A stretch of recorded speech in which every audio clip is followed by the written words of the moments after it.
Sound check.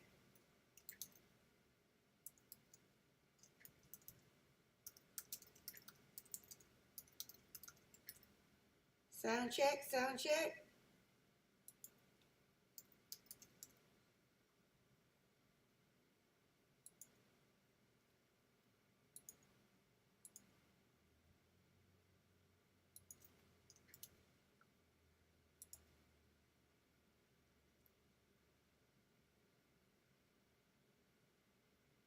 Sound check. All right. Thank you, Agape. Hey, everybody.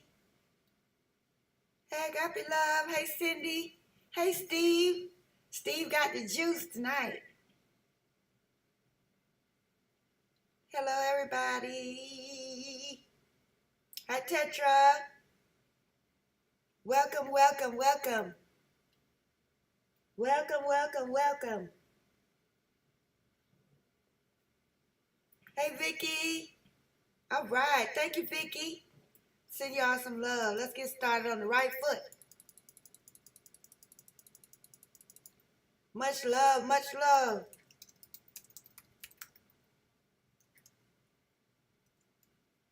Much love. Good to see everybody. Hey, Shadow.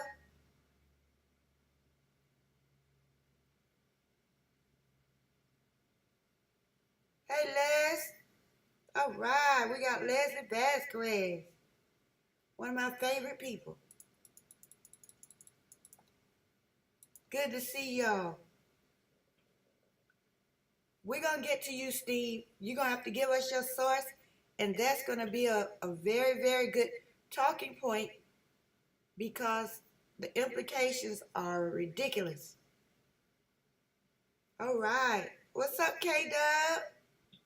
Cindy Abbott? Deb Tudorow. All right, all right. We got the usual suspects. All right, welcome, welcome. Happy Thursday. Happy Thursday Night Live. We're going to give it a minute for people that are still filing in. And then we're going to roll it. Because we got some good stuff to talk about tonight. We got some people mad. Boy, they're mad because we hanging in there with innocent until proven guilty. Oh, snap. We got Audrey Cates. It's going to be live tonight. We got Audrey Cates moderating. That's what's up. That's what's up. Happy Friday. Happy Friday. All right. All right. Robin Latham told me she was coming up in here tonight. We'll see. Let's speak her up. Hey, Tammy. Oh, Tammy C in the house. All right. Much love to everybody. Happy Thursday. Happy Thursday. Happy Thursday. Boy, it's good to be alive. All right. We got the usual suspects.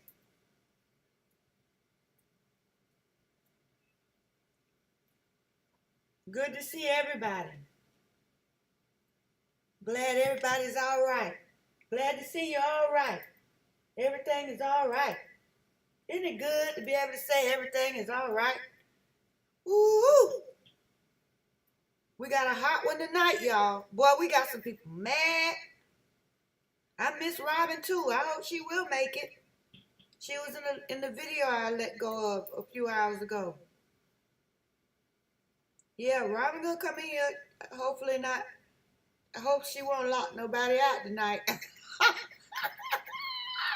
We're all innocent. That's right, Shadow.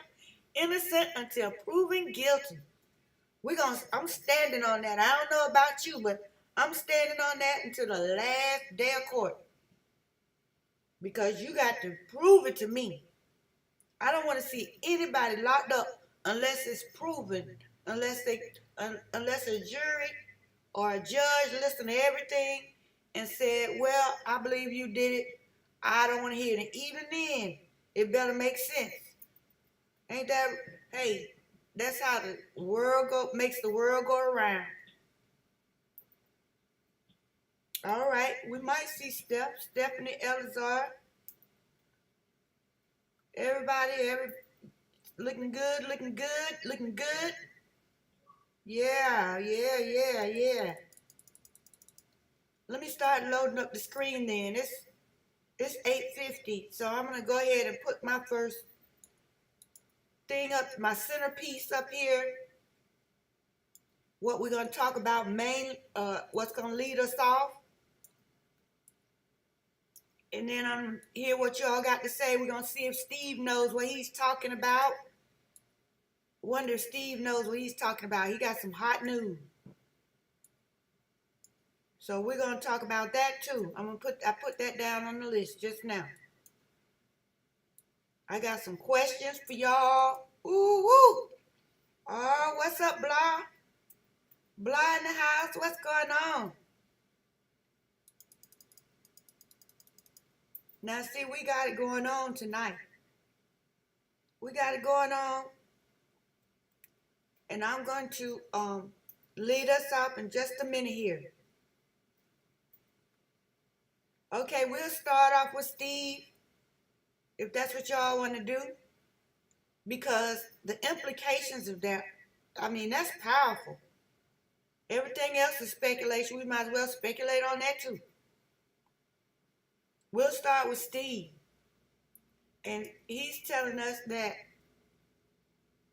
I think it's Jack DeCoeur, his family owns the cleaning crew that cleaned up the house. Oh, we got Star Source in the house. Now you know, that's one of our angel investors. Star Sourcer. Good to see you, good to see you. We got all the usual suspects. All right, all right. Yeah. Great to see everybody. It's good to see you. That's right, that's right. Now, I'm going to tell you this. This is my opinion, and then you tell me what you think. If Jack DeCoeur's family company cleaned up the house, yeah, you're a red member, Leslie. You didn't know that, Les? Yeah, you've been running with me for a while.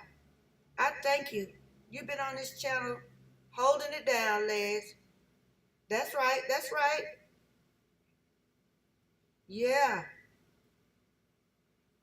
that's right. Now, whoever went in the house and cleaned it up, I'm just going to be honest with you. This is what I think it means. And then you tell me what you think it means. I think it means that whoever cleaned up that house, they got a lot of information. They have a lot of information. Because guess what? Munching on Muskegans here. Who is that? Deb to the road. Got your snack. All right. Deb has her snack. I got my snack, some popcorn, and some Diet Coke. We had a tornado warning on a hurricane one, and boy, it was thunder and lightning. I thought it might shut me down. But it stopped just in time. Boy, I tell you, God is good. It was thundering so hard, I thought one of the trees was going to break back there. But it stopped. We don't even have rain right now. Now, back to this information. Jack Showalter. Now, do you know those people have a lot of information? A lot. Yeah, I see. It's full of members. We got full of members here. I might as well make the chat members only. It's so many. It's members all up in here, and we had a lot. We had just about all the members watch the members live, whether they attended it or not. And so let me give you a kudos for that. We had every or just about every member watch the members live this week, and I think that's a reason for kudos. Thank you, thank you, thank you.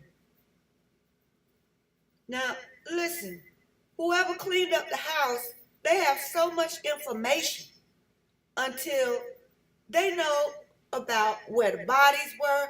They know how much blood was in the house.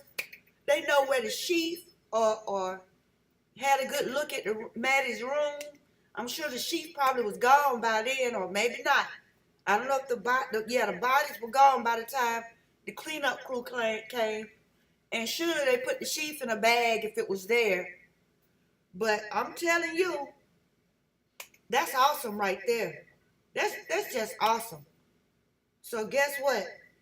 Those people have a lot of knowledge of the crime scene. They can debunk a lot of stuff. They saw stuff in the house. I mean, these people saw some stuff. And so what I think is going to happen is, since the speedy trial was waived, I think these people in the cleaning crew are going to start leaking information. I think they're going to start leaking it. I think we're going to find out some stuff that we weren't supposed to find out, not just from the cleaning crew. People who were holding out for the trial to make their big moment with information. I mean, they getting ready to. Showalter's got big dollars, and so does Bethany's family.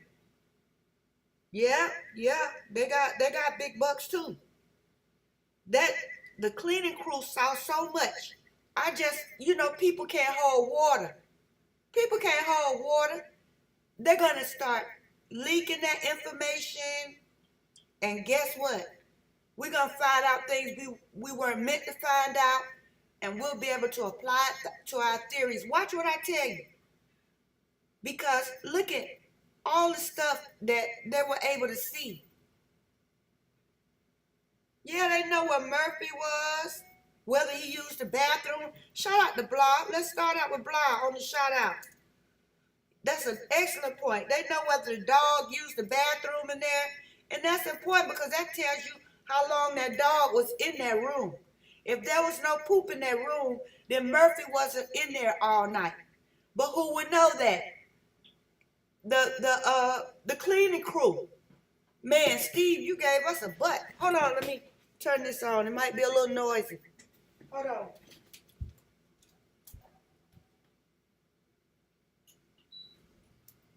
Hold on, y'all.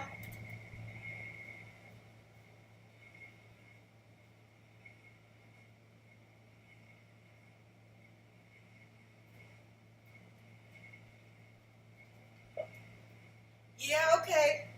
Like I said, if there was no feces in that room, that dog wasn't in the house. So Bethany, that's Reno, Nevada, Star Sourcer, and I know that somebody named Kai Funk. I mean, I think they live in like $1 million house. For real. For real. All right, who we got since I went and turned it on? Let's see. I think I missed somebody. B River Girl. Oh, snap. We got B River Girl in the house. Shout out. And let me say this. Let me give shout out to B River Girl and shout out to Steve for giving us the information, right? Steve came in and brought us a bone.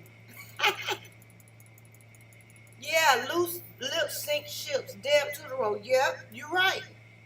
They're not gonna be able to hold that in. It's too many people that know exactly what happened.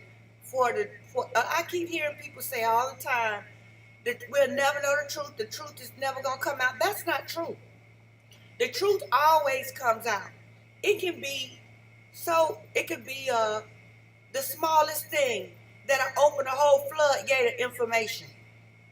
And it's coming out now, little bit by little bit, right? Star Source, I was trying to see what Bethany's family is. Reno, Nevada. And there's a whole lot of folks in Reno. I looked it up. Trying to cook supper for my husband. B River Girl, what are you cooking? Tell the truth. Spaghetti. I bet you're making spaghetti. I bet you're making spaghetti. Well, give us some when you finish. Let us know. Now, I don't believe they're gonna be able to hold water. And as much as I didn't want to see, Ann Taylor waive that speedy trial, it's just gonna give more time for more truth to come out, because you know when you do dirt, you want things to happen quickly before people open their eyes and really realize what's going on, right? And so this is just the beginning of people telling what they know. And I just really, really expect to see a whole bunch of people that really, October, it's less than a month away. Oh, Bethany's family was from Germany. Yeah, that looks about right. Saw it in her grandfather's obituary. Yeah, she looks German. But they're home here in the States. That's what I was meaning. But thank you. Shout out to Agape Love for giving us that information. I didn't know that either. All right. We got Portuguese, the Gonçalves, and we got the German Funk family. All right. So Shadow, KG's parents were $2 million. Is that the truth? Shout out to Shadow. Shout out to Shadow. I've heard so much about the Gonçalves family. I heard they lost money in the crypto. Okay, we have somebody with a super sticker, Star Sourcer, gifted 5 Hard Truth membership. All right, let's give a shout out to Star Sourcer, always looking out for the channel.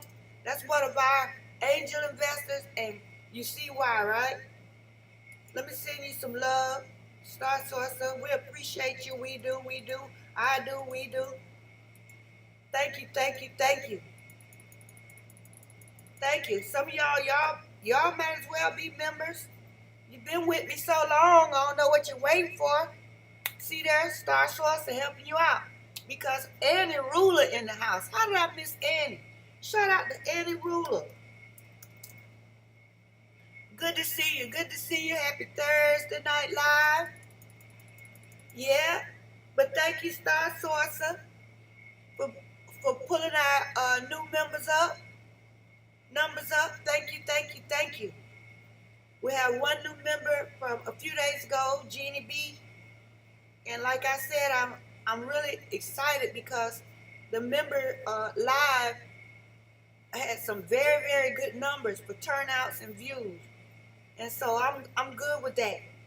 And also, since we have new members here, thanks to Star Sourcer, I'm going to put my email in the chat. So if you would like to have the newsletter, you haven't been receiving the newsletter, and you would like to get it, you will have to send me your email, and I will email you. Then I'll put you on the mailing list for the newsletter. It's getting better. All right. Here's my email, and also you can send articles for the newsletter, and also you can send articles and information to me.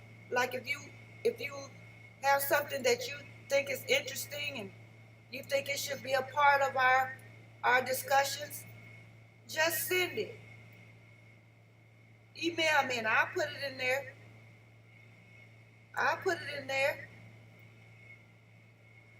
All right.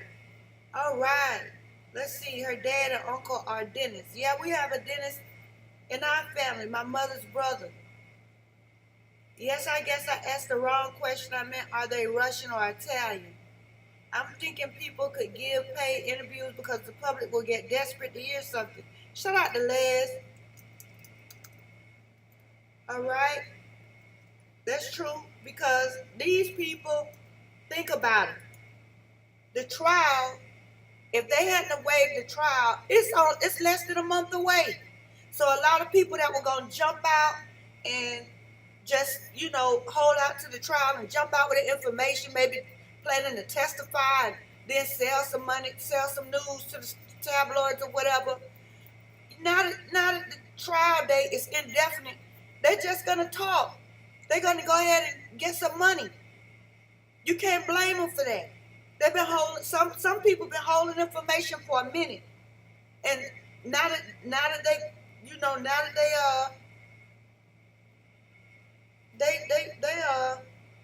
they're gonna go ahead and do what they have to do, and you can't blame them for that. Especially the cleanup crew. If Jack Showalter's family is in charge of the company that cleaned up the house, that's what Steve is telling us now. They have first-hand information about everything. I mean, they can tell, was Dylan's bed made up? Was Bethany's bed made up like nobody slept in it? They know everything. If that's the case, Jack's family knows everything. All right, they know about that dog. They know about the cell phones, where the phones were. They know if it was food in Xana and Ethan's room. They know whether there was Jack in the Box in the room, or if that, it was just a bag in the kitchen, or there was actually food in Xana's room. They know everything. They know everything. And so I just don't expect these people to hold that water that long now that they don't know when we're going to have a trial. They don't know. We don't know. And now that everybody is, Andy Ruler, allegedly Eden is charging $200 an hour on interview with MSM. Lady kept trying to think of questions, get her full hour. Shout out to Andy Ruler. Boy, y'all got all the information. I don't know why y'all didn't been emailing me that much this week. Y'all got all the information. $200 an hour, he can get more than that. Just because he lived in the building next door and they saw him on the news talking to the police. NASDAQ baby in the house, what? Shout out to NASDAQ baby. Good to see you, good to see you, good to see you. Teresa Duncan. Shout out to Teresa. Look at our new members. Wow, wow, wow. Shout out to Teresa Duncan. Much love, Teresa. Welcome, welcome. Welcome to Thursday Night Live. Yep. He can get more than $200 an hour because of where he lives. The fact that he was at the grub truck. He can say he heard what Kaylee and Maddie was saying at the grub truck because he was there. He's shortchanging himself. If you watch this channel, you better get more than $200 an hour because once this case is over with, nobody gonna want to hear what you got to say, man. You better get more than 200. Yeah, great call out, Annie. That's right. Yeah, he can get more than 200 an hour. Just the fact that MSN wants to hear it, that lets you know right there that, and then if they only want 1 hour of interview, you better say 500, $1,000. They got it. What's $1,000 to MSN? I'm just saying. So, all of these people that have information about this case, I'm willing to bet they were waiting for the trial. So, the gag order and all this other stuff. Once the trial starts, they could come in and say what they got to say, and then they can sell the information. And then if they were at the courthouse to testify, that's some more money. I mean, it's money in it for them. Yeah, Agape Love. Gonsalves is very in the IT tech networking. Yeah. Well, the Hex hat, remember we were talking about how he was deep into Hex? A lot of people had stuff to say about Mr. G wearing that Hex hat. I didn't even think it was significant. Y'all had to teach me that. I wouldn't have even investigated. Y'all told me that. Shout out to Agape Love. Man, it's a good day. I just been feeling good all day. I just, looked outside and until it started thundering and lightning. I'm scared of thunder and lightning. I shouldn't be, but I am. And so I want to get into our discussion a little bit here. I'm gonna try to man this chat the best I can, cause y'all get ahead of me. All right. I think somebody else crept in here. Susan. Shout out to Susan. All right. Shout out to Susan Gardner. Good to see you. Good to see you. Much love. Much love. That's what's up. That's what's up. All right. All right. Yeah. Now, Tammy C. Brian was still reaching. When did they fire him? I'm suspicious of that report. Shout out to Tammy C. I'm going to tell you about that. This is what the middle of this discussion is going to be about tonight. I'm going to go ahead and read a little bit of piece of this on the screen. I'm not going to scroll through that whole article. I have a video out on it if you want to see it. I read the important points. But I want to make this point quickly. I had a little bit of blowback from this latest video, which I expected. I mean, I don't expect everybody to agree with me. And when I watch YouTube channels, I don't expect to agree with everything that I hear. I just want to hear other people's perspective. That's just me. But on this one right here, I think I'm getting the short end of the stick. Because guess what? This article in the New York Times, they said that it's according to interviews and a university record. So they saying they have reliable sources for what they said in this article. And it's not me that said it. They're the ones that said that Brian was investigated because of troubling behavior. And I don't think because somebody got into it with their supervisor that that's troubling behavior. I think that happens every day. You have two personalities. These people don't get along. That's not odd and it's not troubling. I think it's troubling that he just got there and that he couldn't get along with his supervisor on both ends because the supervisor is way older than he is. And you have to work with people. And Brian, I don't know if he's autistic or whether he's got OCD or ADHD or whatever. He's got something. And when you see a person has a gift, you work with them. You work around that so you can get the gift. Right? That's what I'm talking about. All right. We got another new member, Vega Castro. Look at that. Boy, I tell you. All right, here's your shout out, Tammy. Welcome, Vega. Y'all help me welcome Vega, new member. Wow, that's great. I told you it was going to be hot. I've been feeling great all day. I just don't know why. I just been feeling great. I still feel great. It's like I'm on a natural high. And I just thank you all for your support. I thank everybody. Thank you, Star Source. Thank you, Vega. Thank you so much for keeping the show on the road. Because we got to keep going. We're getting close. And sooner or later, they're going to have to put this to trial or throw it out. One or the other. So that's the way I see it. I don't know how you feel. But thank you for your support. Now let's see. If the state was so confident, why did they have the private grand jury and not go through with the preliminary hearing from the get-go? All right, Star Source are going to start us out with the first brain because a lot of people think that grand jury is like the last word. Oh, he must have done it because they indicted him. But on the contrary, just like Star Source said, they shut down the preliminary hearing and then they turned around and begged for the alibi, begged for this or that. All the information they would have got in the preliminary hearing, as soon as they had the grand jury, they turned around and started begging for that information. I mean, so why are you begging for this information when you were getting ready to have it? When? June the 26th? I think that was dirt. That was a dirty move. But that's politics.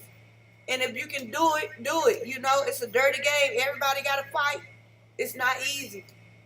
So I agree. I have to agree with Star Source because all of the information they turn around and start filing motions to try to get, they would have gotten it anyway. They wouldn't have had to beg for it because in the preliminary hearing, they would have had testimony. That's something they don't want, I feel. Testimony. Why? I mean, is this your guy or not? Is this your guy or not? Now let's look at this New York Times.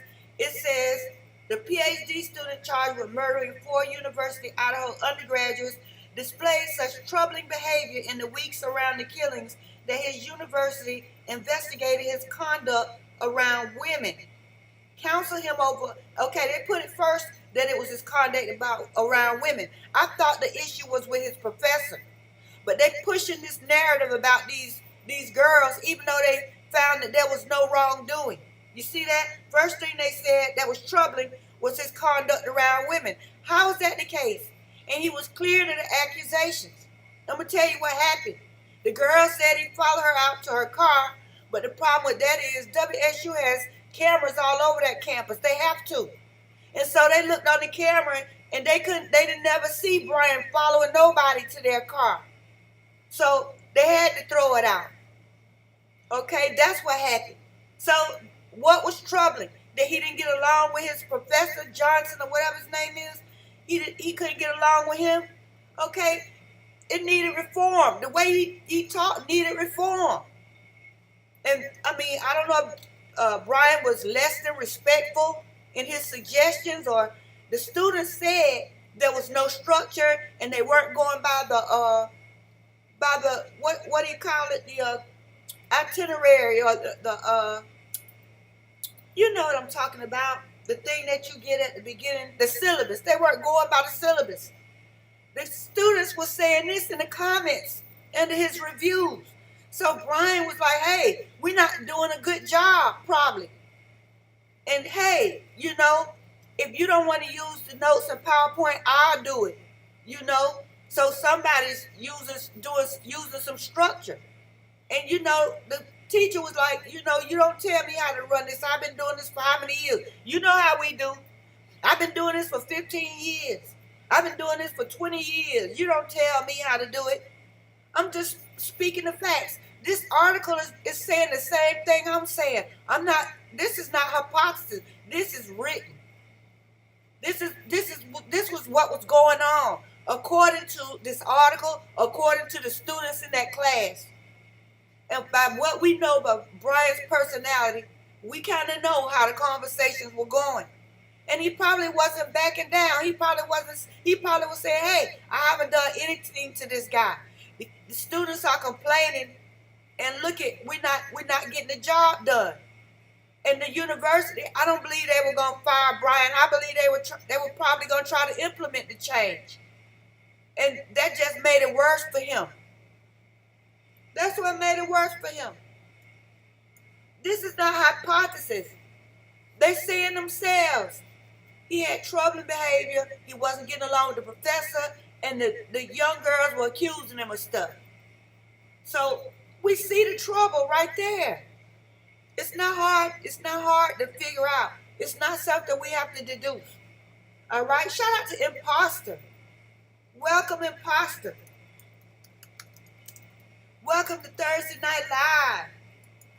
Let me give you a heart. All right. Good to see you. Good to see you. Good to see you. I'm just saying. It's the truth. Where was the panic room? Okay, what you mean by that, Imposter? I'm not sure what you mean. Shadow, Leslie, I'd be surprised if the trial starts before the new year. You think so, Shadow? You know, that would be great. That would be great. Shout out to Shadow. That would be great if it started before the end of the year. But you know, I believe the University of Idaho's mentality is, hey, we got our students back in school. We got somebody in custody. We're not going to get any extra money or any extra students at this point in the middle of the semester. So who cares what happens with the trial? You know, we softened the blow as much as we could. And so now it's time to focus on the kids that are here. You know? I mean, That's the way I see it.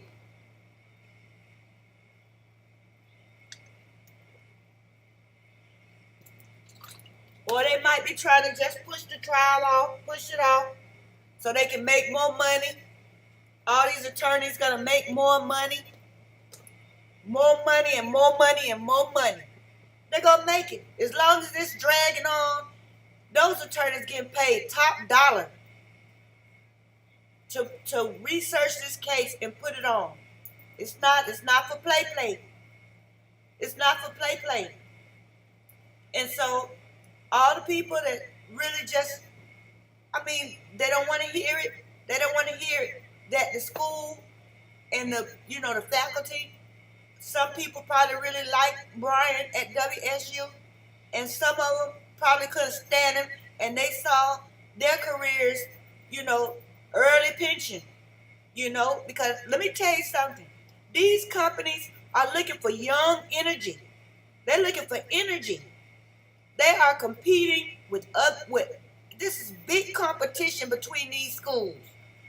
Big competition for money. And so they're looking for young energy, new energy, so that they can stay on top of the latest technology and stuff. That's what these companies are looking for.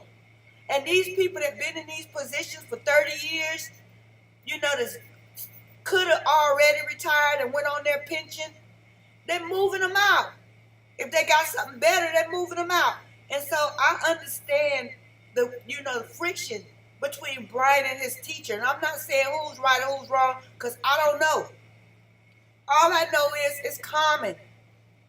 And they, that happens every year. And so if somebody younger and faster with more energy comes and threatens your job, either step up. What did she say what did Kelly Dean say in her post? If you can't stand the heat, get out of the kitchen.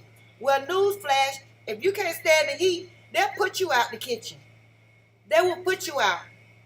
You don't have to leave. Okay? Because things are expensive now. And these companies, they're hurting just like families are financially.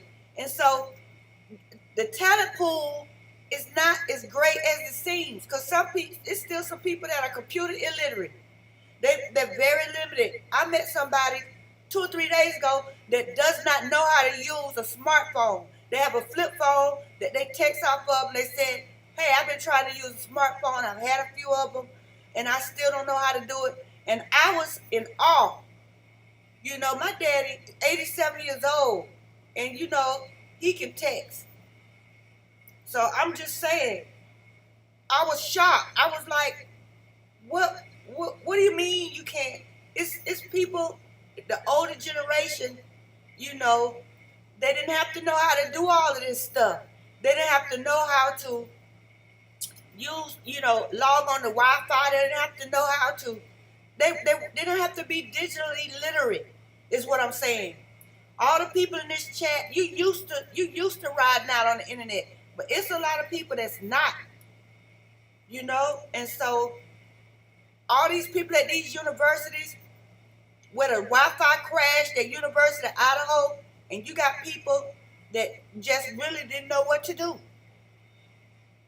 Panic room, that's where D and N were at imposter. Oh, okay. I was wondering that too, Deb. Shout out to Deb. I gotta give the shout outs. I've been getting on rants, but I'm in a good mood and I feel great tonight. I just want to get all my points out. I want to hear what you have to say. Y'all got some really rich information tonight. Agape love, the stomach contents from autopsies will be telling. Callie Rodney, autopsy showed undigested peas in her stomach. Right. Shout out to Agape love. That's right. I would love to know the stomach contents for Xana.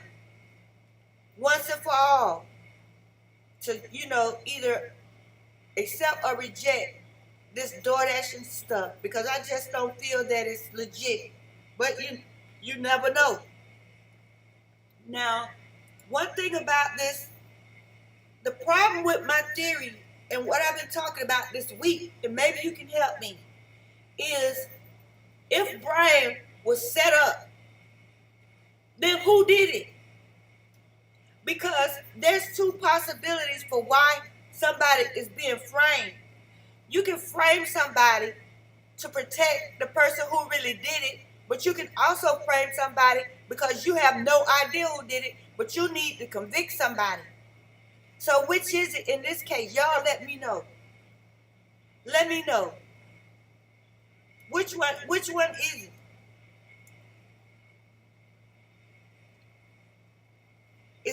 It can be just because somebody doesn't believe that Brian committed these crimes, we still need to know who did it. And we have to, and I would still like to know if he knows anything about the person who did it. It doesn't just stop there. So was he framed? And if he was framed, well, who did it?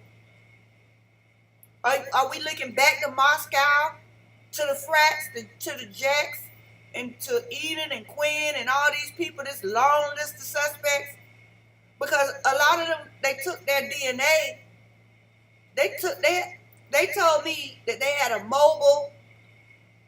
They told me that they had a mobile station set up out there in the neighborhood, and they were taking DNA samples from people early on. And so if that's the case, I mean, it's a long list of people that they felt could have been involved. I'm talking about at the very beginning. So who framed him? Who framed him?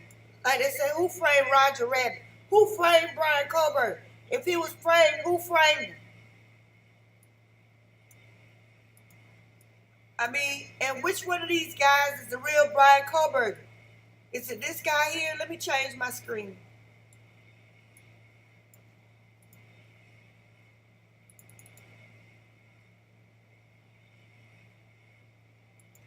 All right, hold on.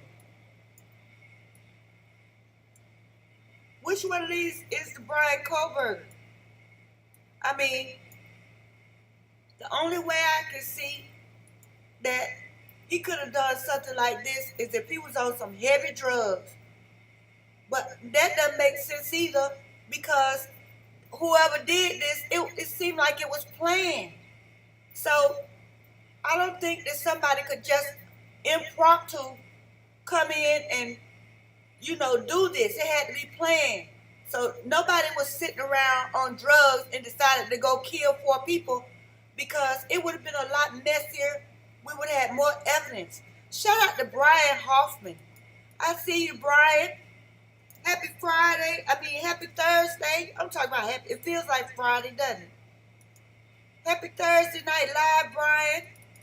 Good to see you. Good to see you. Brian, I'm sorry. I'm trying to understand. Oh, please. We all know what this was. I'm not sure what you mean, Brian, but maybe you'll explain. Okay, a message about what? Maddie's stepmom in September played out. Okay. A lot of people believe that Maddie and Xana's mothers had something to do with it. That their drug use is what pissed somebody off. Okay? And that's not off the table. But it's not written in stone either. Because one thing that makes me feel like, I don't know, when Xana's mother, Carl, was on News Nation, remember that?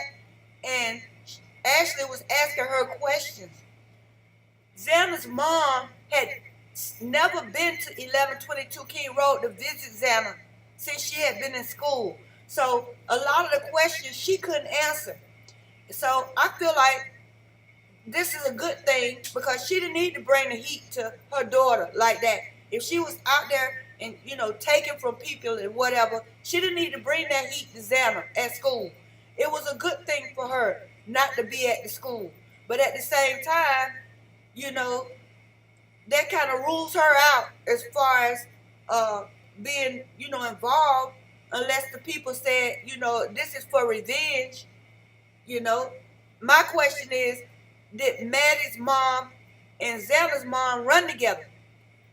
Because just because if they had drug problems, did they run together?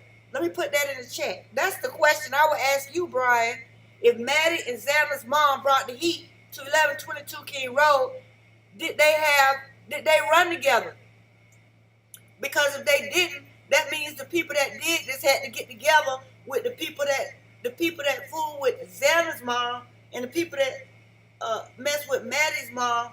They had to come together to do this, and that's kind of crazy. So, did they run together?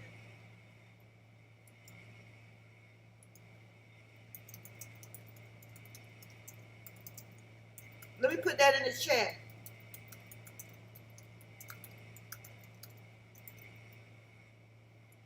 Who knows? I don't. Shout out to Laurie Wilhelm. Good to see you, Laurie. All right, then. Happy Thursday night live. Shout out to Laurie Wilhelm. We're getting our Laurie's in tonight. Y'all come on in. Y'all come on in. Did Maddie and Zella's mom run together, Brian? Because if they didn't, we're going to have to leave that on the table for a while.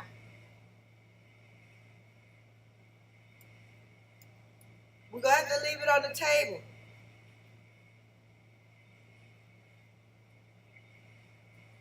I know Cara Canoda got out of jail and then she went back. That's another thing. Remember, she went to jail, I think, in January. And then she got out and then she went back to jail. So that's another problem. That's another problem. What are we gonna say about that? She got her worst vitamin charge. All right, Brian. Shout out to Brian. You got me on that. Listen, did Maddie and Zella's mom run together? Because if they didn't, we can't say that this was collectively revenge for these moms not paying their tab. That's a good motive if they ran together.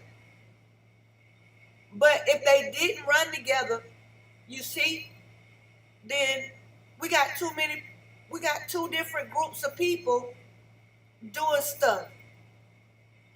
We will have two different people operating in this, and that would be very hard to work. All right, let me put the kids up here. Let's put the kids up here on the screen. You know, because it's all about them. You know, which Brian Kohberger is it? Is it the one in the suit or is it the one in the red? Which Brian Kohberger is the real Brian Kohberger? Which one? Because we know this guy gets accused of something everywhere he goes, he gets accused. Like a magnet. And I just, you know, I'm trying to understand why, you know, he has this target on his back. Because they never seem to prove the accusations. This guy gets accused of stuff like a magnet. And I mean, what?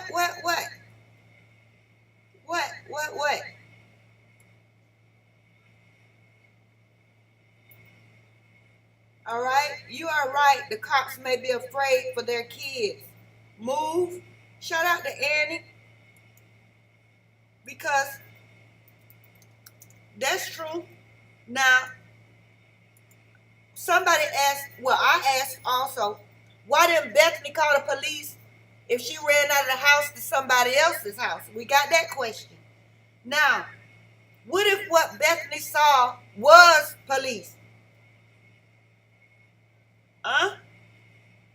What if the police was already there? What if the police came and ran them out of there? I don't know. What? Maybe it was people that Bethany knew and they saw her. If Bethany was there and she ran out of the house, if the perpetrators saw Bethany, but she saw them, you know, and they had masks on, but or maybe, you can recognize somebody whether they have a mask on or not. If Brian Kohberger had on a mask in the courtroom, we would still know that's Brian. Just if he walked in the courtroom and he had a bag over his head, we would still know that's Brian Kohberger. So maybe Bethany saw some people with masks on and she knew who they were. And so she could call the police.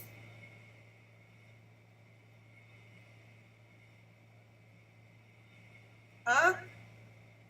Yeah, well, we did have the dads, Agape. Remember, I think they did the history on Maddie's dad. They put all his business in the street. All of it. That was either Maddie's dad or Dylan's dad.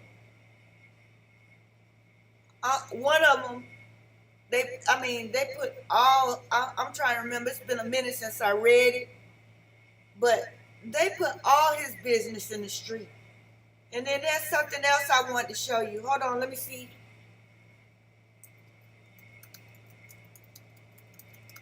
Hold on, let me change my screen.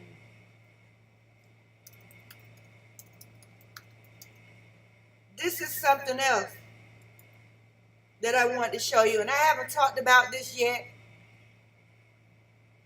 but I want to see what you think. And I want you to look at the date on this. Okay, this website was put up as soon as this website was put up, this account was put up the same day Brian was arrested. And if you don't believe me, it's a timestamp down here at the bottom. I'll make it small. Let me see how I can do this where you can see it. All right, if you look down there at the bottom, this page was created on December the 30th, the same day Brian Kohberger was arrested. Now that's really fast. And what it's telling is showing all the depressing stuff that Brian wrote back in 2011. And I know you can't see Brian's post. I might enlarge it in a few minutes. But this was put up the same day this man was arrested. That's very fast. That's very fast. And another thing that's a problem for me, okay, because as soon as he was arrested, here's all this information showing how depressed he was and how kind of deranged he sounded. This was put up the same day he was arrested. And here's the other problem I have.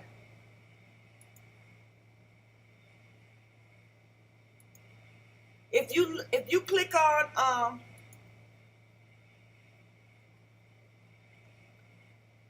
hold on, let me see where I clicked on.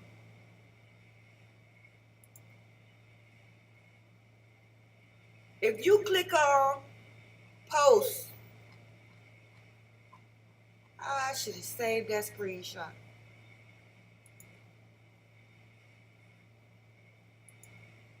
Okay, this is how I did it. If you click on the icon for the person who made this page, this is where you'll come to. Like I said, this was posted the same day Brian was arrested. And I feel like that was really fast. Okay, we were still clutching our pearls 6 o'clock that night. We were still clutching our pearls, freaking out. And this went up that same day. Now look at this. If you click on the user's profile, you'll come to this page right here.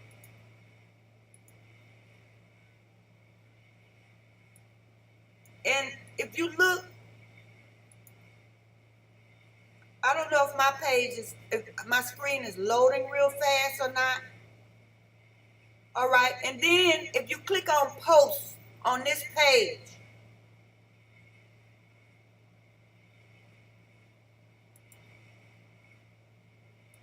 there were two posts here. Okay, history. If you click on history,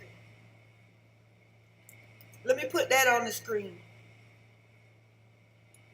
This tripped me out. It tripped me out that this whole thing was put up the same day this man was arrested. That was really, really fast. Okay, that's really fast. And then to turn around, and here it is, how many months later, and look at this. Hold on, let me find the screenshot. Hold on, let me find the screenshot. Oh, there it is. All right. Look at this. If you go click on the profile and then you click on history, you'll see that this person posted the SoundCloud rap saying this was Brian rapping 11 years ago. That was posted on January the 5th, right? That was posted on January the 5th. And then this post, creepy post from Brian Kohberger's Tapper Talk, that was posted on January the 7th. Now, my point is, these are the only two posts by this person. January 5th and January 7th. Now, somebody that dedicated to following him to make a whole page, they're not following him no more. They're not posting anything else. They're not posting anything else by Brian. All they did was open up this page, put these two posts showing all his personal reflections and some rap where he's talking about some crazy stuff. And then you don't hear about this. This person doesn't post anything else. Do you think this is weird? I mean, don't you think? I think this is law enforcement that posted this. That's what I believe. Because who in their right mind is going to go to the trouble to make a whole website about this guy as soon as the case jumped off, December the 30th? And then to turn around after you put all this business up there, you're not following him anymore. You're not even following the case no more. What you see what I'm saying? I think this is law enforcement. That's what I think. Yep, people just using a flip phone. Can't use a smartphone. And some of them don't want to learn how to use the smartphone. And it's a free country. But just think about how primitive that is in 2023. And think about somebody working at a university. And if you ever worked an administrative job or something in education, you have to keep taking workshops where they teach you how to use software. You have to. All right, shout out to Les. You have to.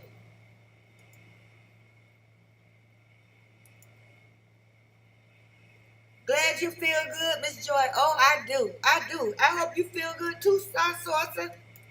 It's good to be alive. All right, every day is a present. That's why every day is a gift. That's why they call it the present. Hey, we still here. That's a good reason to be in a good mood right there. That's a good reason. That's right. There's a good reason. You don't have to have a whole bunch of great testimonies. Just being alive. That'll do it. All right. Let me look in the chat here. I was off on a rant about this guy. I think it's law enforcement, and I think it made me feel even more that all of this to make this guy seem like you know, the perp is orchestrated. Because who's going to put up a whole website and post two things about this person and go on about their business? But what they posted, it really shows Brian has some deep-seated issues. So all the people that got mad at me about saying the word psychotic in this last video, well, read Brian Kohberger's post way back in 2011. He had some deep-seated issues. Heck, we all do. So I'm just saying, you know, 4 felons in 1 pot. Shout out to Dev Tudoro. I'm just saying.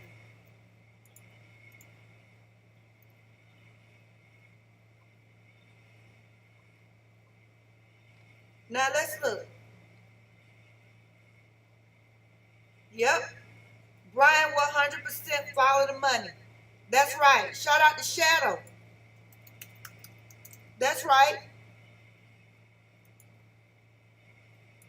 Shout out to Shadow. I missed somebody. Let me go back. Shout out to American Princess. All right. American Princess in the house. That's what's up. That's what's up.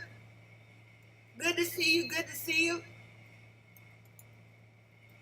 I'm just saying, everybody has a little psychosis now. But I'm going to read a little bit of this while I got it up. But I feel like this is just a part of the setup. I really do.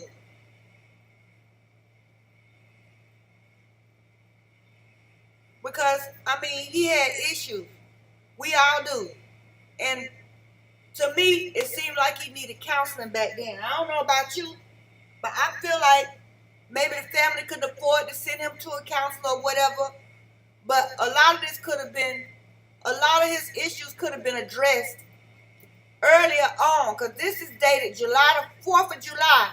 And that's the common time for people to start feeling depressed on holidays. He posted this on July the 4th, 2011.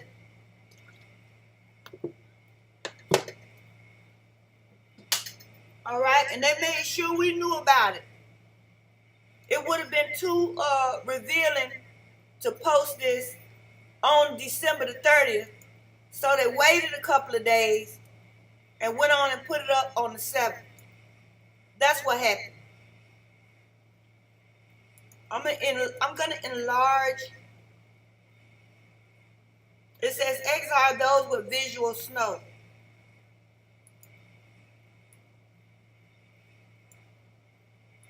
Okay, like I said, I believe this was posted by somebody.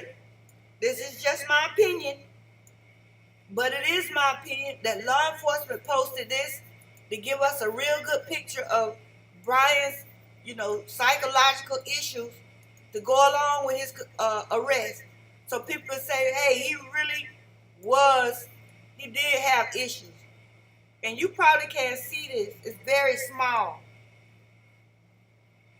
But some of what he said kind of tripped me out. I'm not going to read this whole paragraph. All right? Who is this with $50? Willow done showed up. Lord have mercy. We got 2 angel investors in one meeting. That's awesome. Willow for 50. My grandbabies were born today. What? 20. Love your channel, and I'm happy when I catch your lives. By the way, this whole case sucks. Totally frame this guy. The victims need real justice. I agree 100%. Thank you, Willow. Shout out to Willow. Thank you so much. I agree. It's just, to me, this website thing I got on the screen, it just supports that. I mean, whoever posted this wanted us to see him in this light because it was put up too fast. And I agree. Thank you so much. We got Willow and Star Source in here. We got 2 angel investors. We got 6 new members. Man, what a great day. This is some great energy in here. Let's keep it like this. All right, y'all feel that good energy is rubbing off on you too? This is some great energy. Yeah, yeah, yeah. She knew what was gonna happen. You right, Star Sourcer. I would have got up out of there, and guess what? If I saw him with the mask on, or if I saw him face to face, I would have kept my mouth shut, and I would have went home to my mama in another state too. I would have done the exact same thing. All right. But thank you. We got some serious support going on here. This is great. This is great. Thank you. Thank you. Thank you. Welcome everybody to Thursday Night Live. All right, where was I? Okay, I was trying to pick out some very important stuff in here. I see y'all talking about Kara. I'm gonna get back on that with you. I'm gonna get back with that on you. I want to get this. I want to talk about this a little bit. It says, I'm just gonna pick out the parts that stood out to me. And Brian wrote this on July the 4th, 2011. Hold on, let me make it a little bigger. He said, I have had this horrible depersonalization go on in my life for almost 2 years.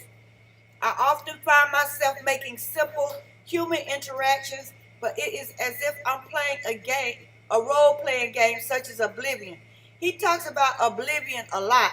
So it seems like he played that game a lot, and he got a lot of what he's thinking from this, he got a lot of what he was thinking from this game. You know, a lot of his energy, he got it from the game.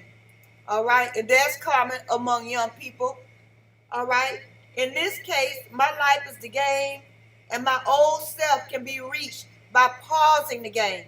Now, what do you think he meant by that?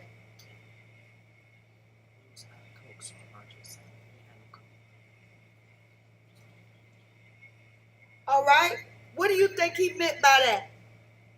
He said, my old self can be reached by pausing the game. Can I copy this? Can I copy and paste this? He said his old self can be reached by pausing the game. What does that mean? I'm going to put this in the chat.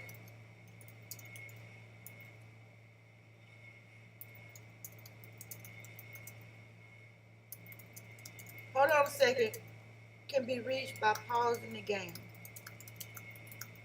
All right.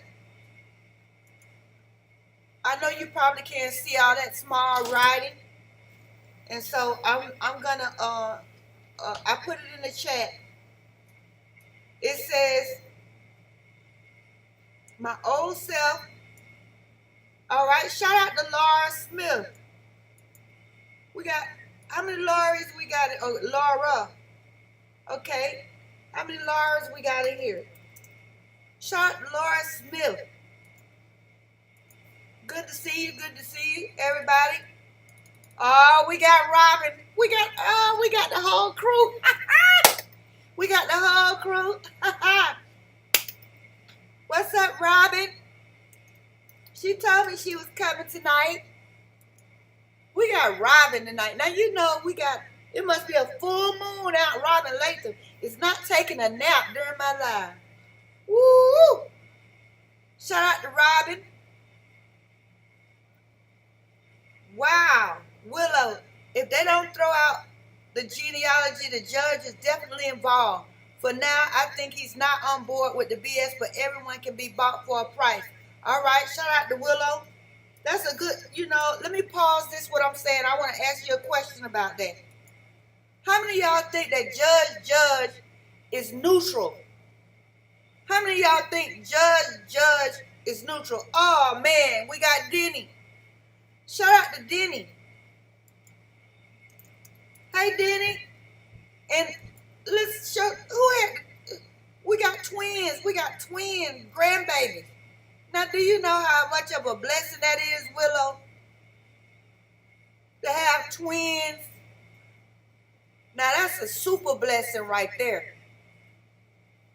Let me see what I can find in emojis for a little baby or twins. hold on. I meant to say that. Twins are so lucky.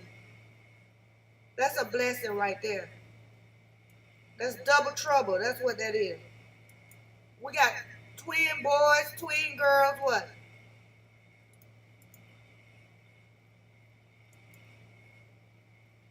I think this is it right here.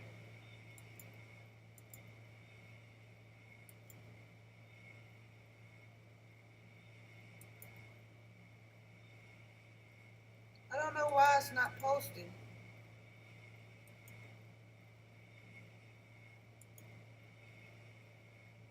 Let me see what's going on here. Okay, hold on.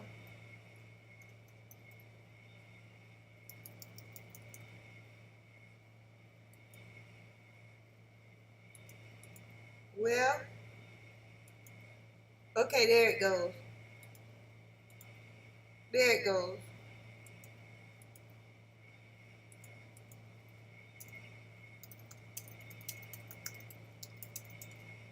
All right. Man, that's lucky.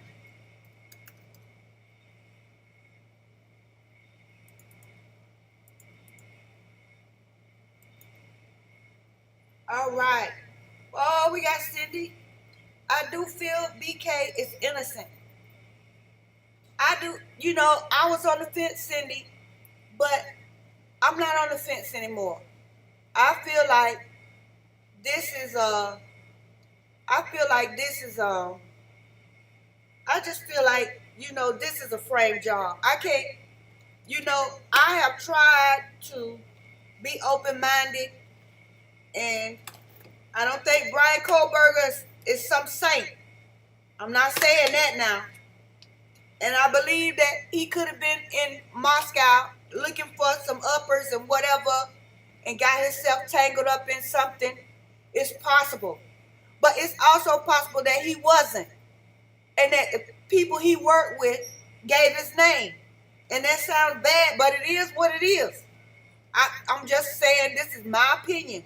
I'm not saying this is exactly what happened. Take it or leave it. I'm saying that's what I see. And I just feel it. Everything just falls into place. I can roll off the dates without even looking at a sheet of paper.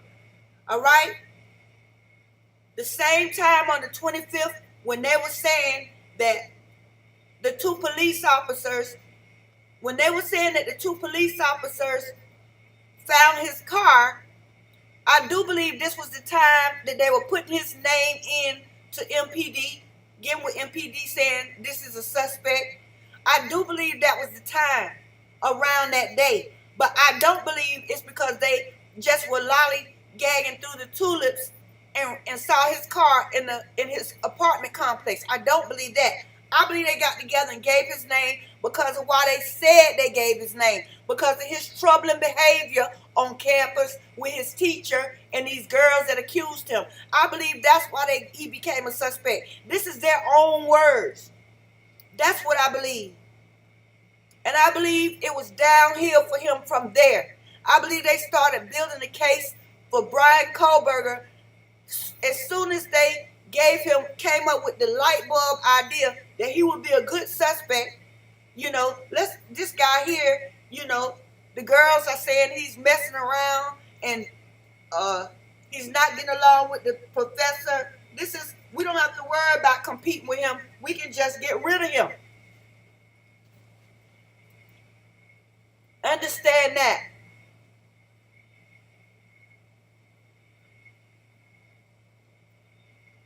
We can just pretty much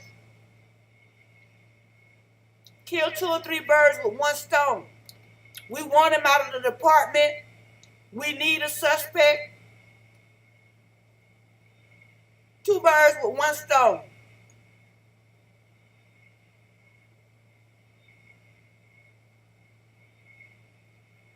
That's just what it is. That's what I believe. Yeah. That's right, Cindy. If Johnny Cochran would say, as Johnny Cochran would say, if it makes no sense, you must acquit. If the glove doesn't fit, you must acquit. I have heard so much crazy stuff about this, what was found at that house. It's crazy. It's just crazy. And so you can't tell me that this guy just up one day decided to go and take out a house full of people, and then he ran out of time and just dipped out of the house, and they can't pin it on him.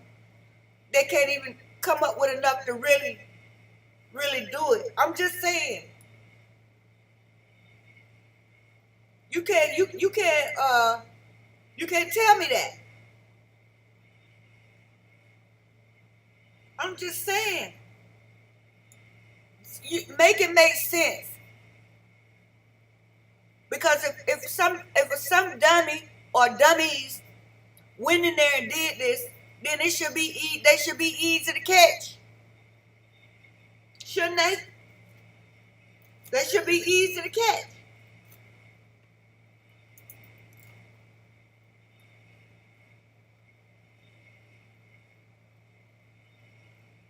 It should be a merry-go-round where the reason nothing makes sense in this case is because we've been lied to about a lot of stuff. Maybe not everything. But I believe Brian became a suspect around the 20th, between the 20th and the 25th, just like they said in the PCA. He got a white car that matches some crazy picture of a car passing by a gas station. Remember when they threw that on us? I mean, he just fit the bill. They could say he had been messing with the girls at WSU. They could say he had a white car. They could say he had mental issues in his past. They had all the goods on this guy to make him a suspect. They had it. But the problem is, like she said, if it doesn't fit, you must acquit. And everything in the dark comes to the light. The Bible says nothing that's hid will remain hid. So I don't want to hear people telling me, oh, we never going to find out the truth, and this, that, and the other. No, they're not that good. Everything that's in the dark, it comes to the light sooner or later. It might take some time, but the truth will come out.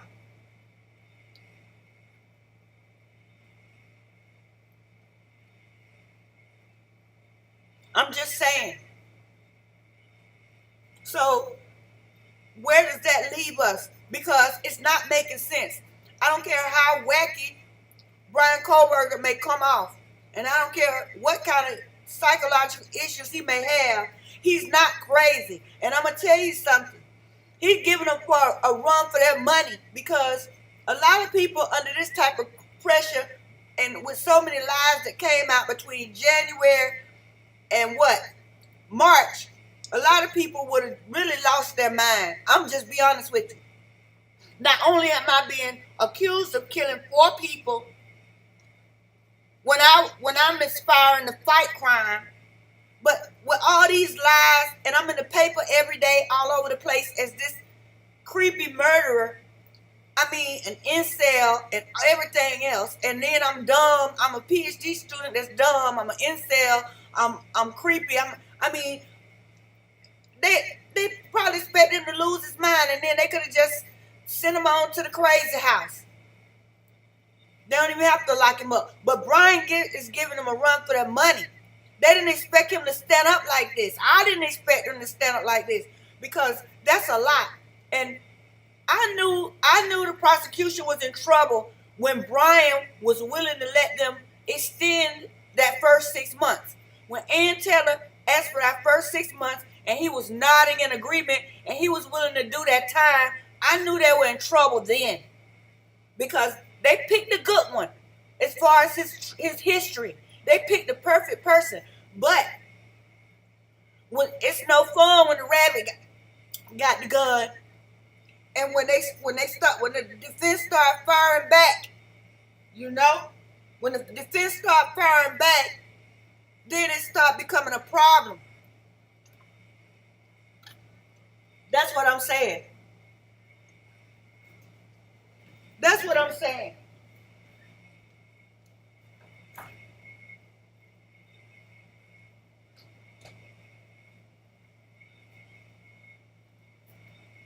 Now, really,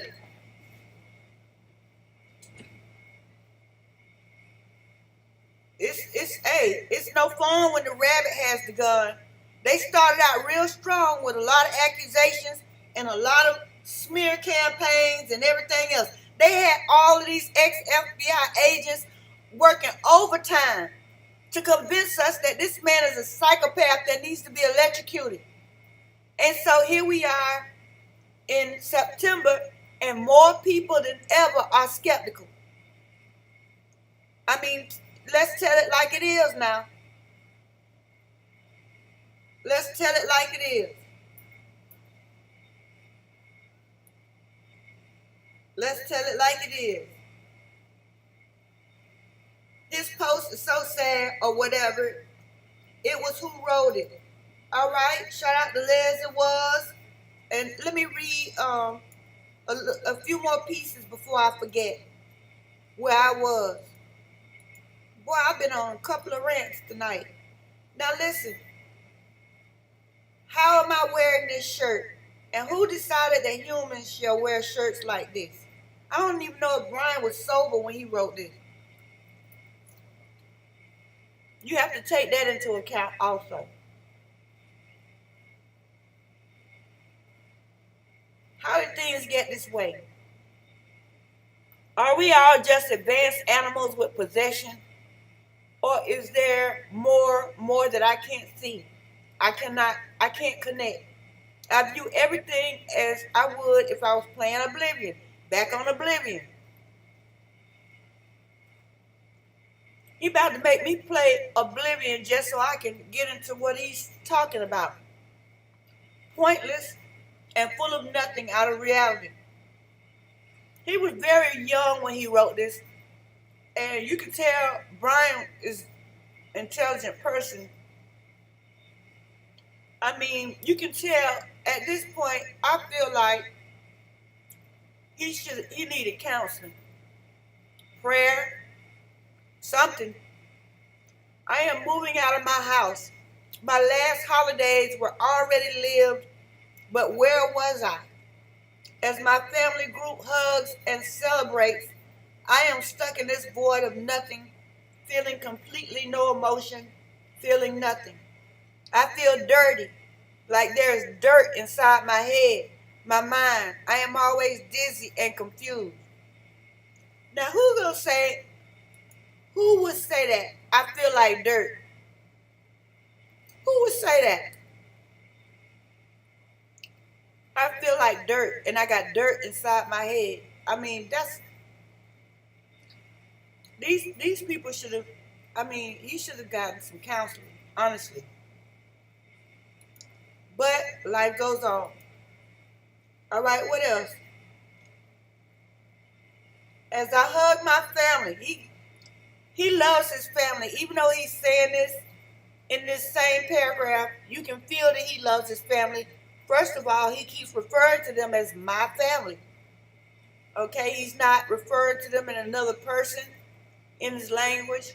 And what is he doing hugging his family if he's so detached? If he's hugging his family, he's showing them affection. So that negates some of this stuff that he's saying. Maybe he wants to believe that this is where he's at, but he's contradicting himself. I feel less than mentally damaged. Now that's some strong language. That's strong language. It is like I have severe brain damage. What if I let go? Where would I be? Would I ever come back to reality? I try to remember where I originated from, but I can't. I barely remember my childhood. What? He says he barely remembers his childhood. That's really sad.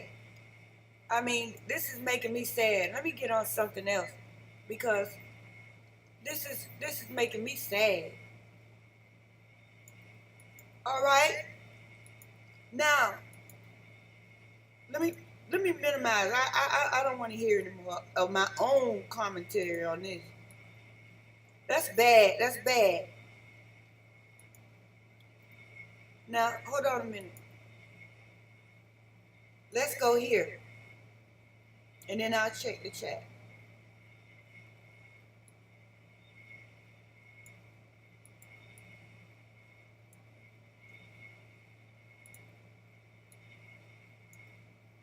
All right, here it is. Got more than one of them. Now, let me get back on my timeline of the crime. And maybe y'all, maybe you're taking notes or whatever, I don't know. But like I said, I believe that around the 25th, this is exactly the time that he was being cooked up as the suspect. And so look at the turn of events after the 25th, right? On the 29th, they moved the cars from 1122 King Road. Did they not? Now, isn't that a sign? Isn't that a sign that they are wrapping things up? They got what they need, and hey, let's wrap this up. That's what that meant to me. 4 days after they claimed he became the suspect, they don't want to tell us in the PCA that it's because of his behavior at the university, because they'll have to answer to that in court. They're going to just say they stumbled on his car. But we know. The 29th, they were moving the cars. The 30th, Papa Rogers didn't start posting until November the 30th, the next day after they were moving the cars, wrapping things up. Now we got Papa Rogers talking about a sheep. And had everybody in a frenzy when the PCA came out saying, oh my God, he looks just like Papa Rogers. Oh my God, it had to be him. Oh my God, how did he know about the sheep? When everybody knew about the sheep by then, especially in Moscow. I wish we had somebody that lived in Moscow. Well, Robin lived, you in Idaho. I know people heard about that sheep before he was arrested, because the officers were going to different hardware stores asking did they sell that type of knife. So it was no secret. But when the PCA came out, everybody was like, oh my God, he's Papa Rogers, he's Papa Rogers. It was all orchestrated. And then after Papa Rogers popped up, the next thing we got was literally a picture of his car on the press release, on the stock photo. They put the exact same car as his on a stock photo on December the 7th. So I mean, they were just building us up towards this PCA. So when we finally got it and we look back, oh my God, he looked just like Papa Rogers. Oh my God, he's got the white car. Oh my God, he acts psychotic. He's got a history of drug history. Oh my gosh, he's depressed. Oh, they got the right person. And then it was on. And it was people who believed he did it against people who didn't. That's exactly how it went, and that's exactly the way they planned it. But they planned for everybody to just accept that Brian did this. And that's just, that's the way I see it. Now, one thing about this I don't understand, and maybe y'all can help me with this. I want to know why Kohberger was swatted in December. Because we know by then, we had Papa Rogers, we had the stock photo, we had his history of drug use, we had all of that. But Kohberger, does he fit into this or not? Huh?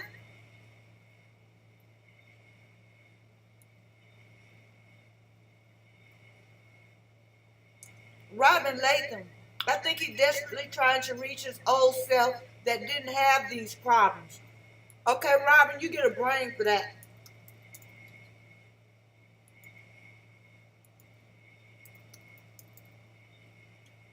Shut up. Because he said it feels like dirt And if he pauses the game, then he can get back to his old self. I have to agree with you on that. And I think that gives us a very good insight into who he really was then and who he still is now, because people still don't understand this man. It's not all that complicated to me. They still don't understand who he is. I know he's not who they painted. That's not it.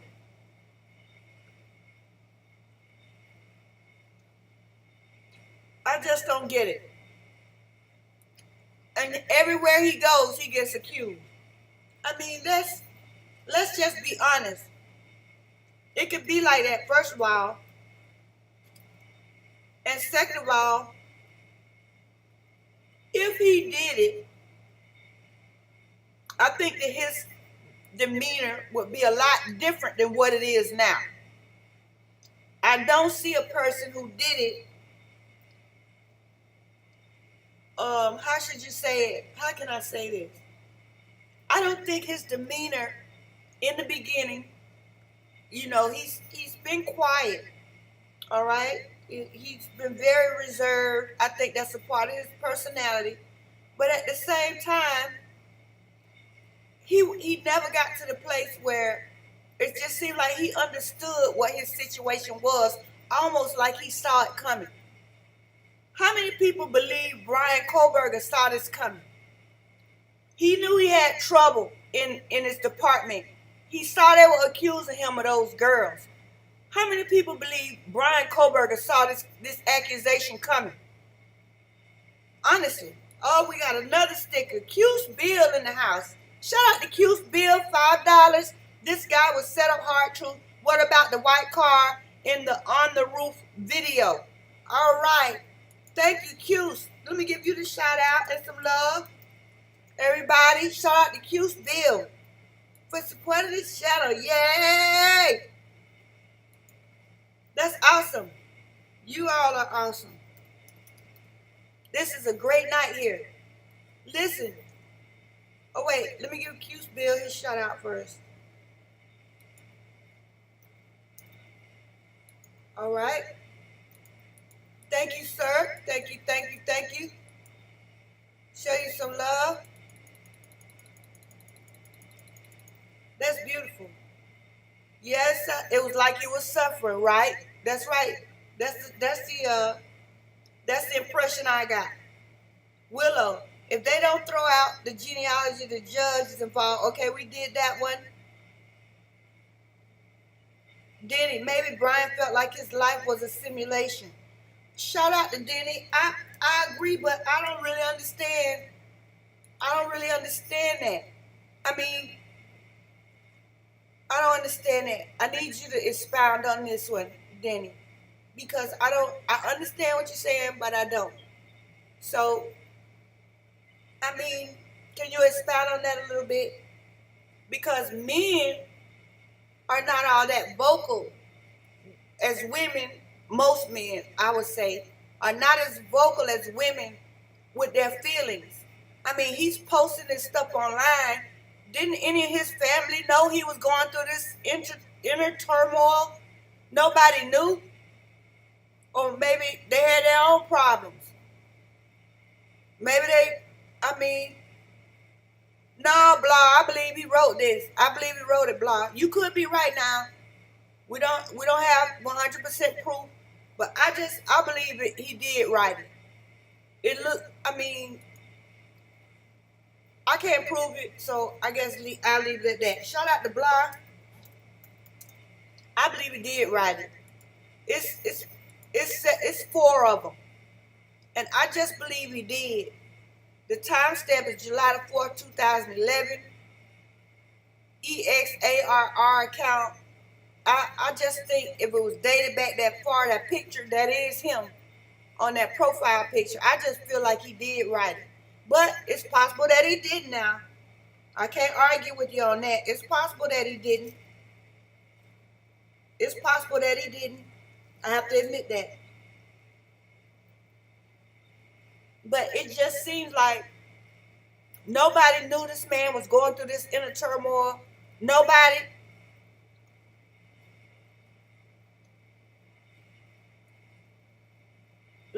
we got? Teenager changes. I knew some guys who were really struggling in. I do too, imposter. All right, I'm going to give you a brain for that. Because I feel like a lot of this is natural, just like I said at the beginning of this live. I feel like a lot of it is natural at that age, and even as an adult, to go through emotional changes. You go through emotional changes from what? 13 and 14 to what? About 30, 29? Q's Bill, they showed that white car and never seemed to pursue that video afterwards.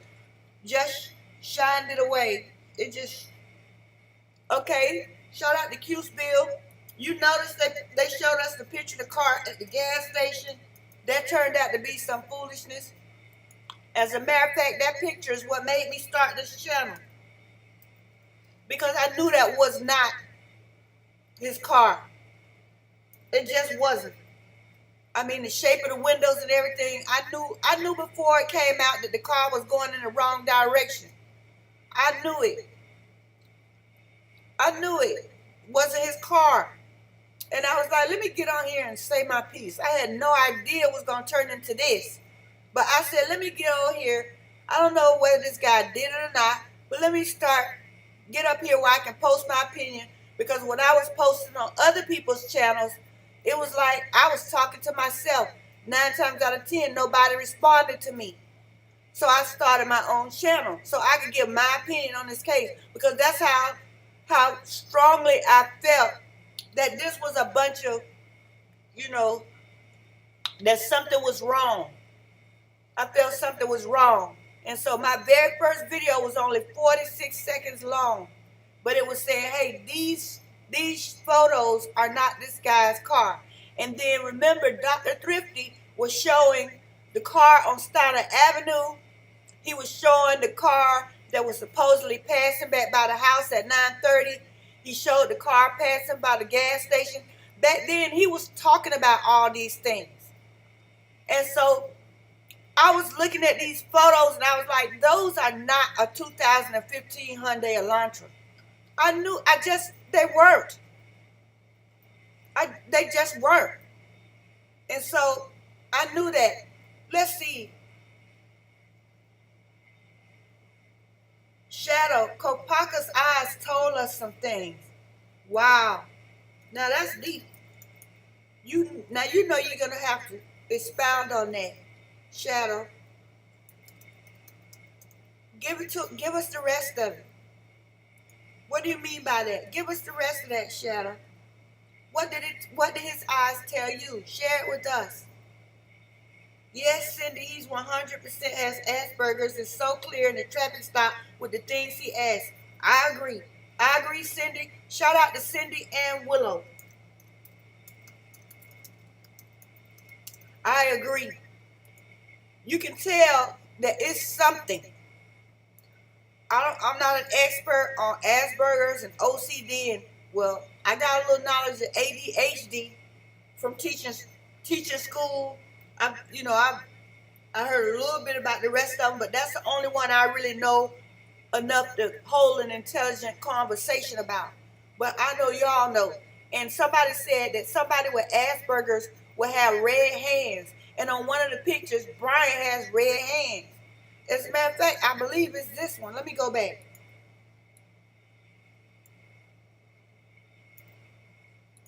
Let me pull that back up.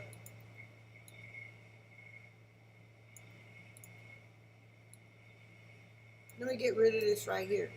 Because I'm sure people that go back and watch this live after it's over, they'll be able to see what I was talking about on that website topic. All right, I thought it was this picture right here where his hands were red.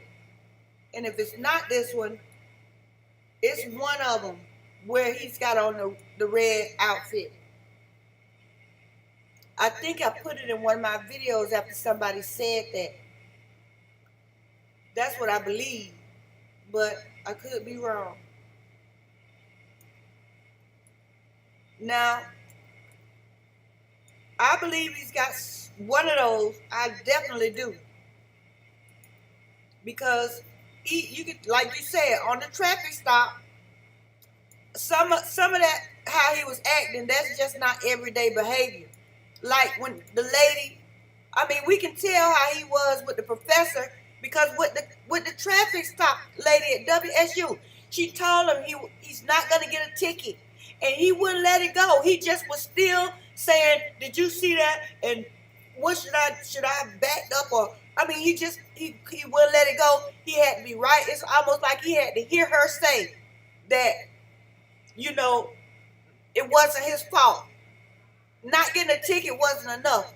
Being right, he had to be right about how he couldn't help it. That was, I mean, that's what I got as body language.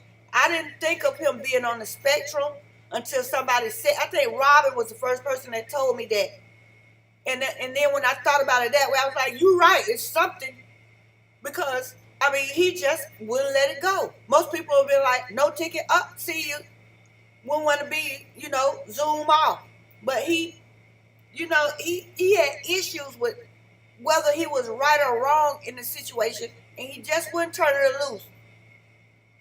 And that's what was surprising to me. So imagine him talking to this professor, and the professor saying he did something wrong, God forbid. Oh my God. That's not troubling behavior. That's maybe you got, like y'all said, the Asperger's or whatever.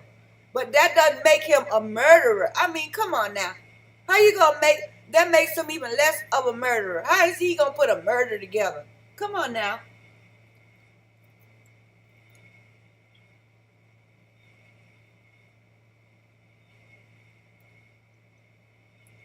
Lori Wilhelm.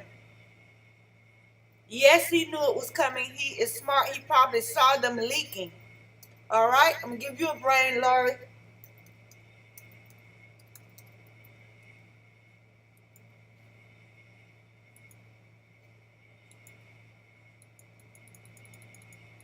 All right. What do y'all think about that? Maybe that's why he was so calm when they arrested him. Because he saw them putting him together to frame him.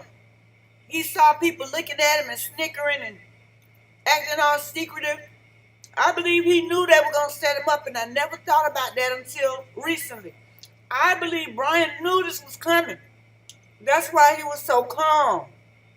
And I just feel like, how could he not know? How could he not know? How could he not know?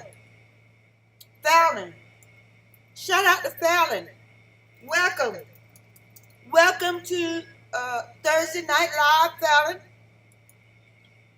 Let's see what you got. Our Brian is indeed a poet. And he is.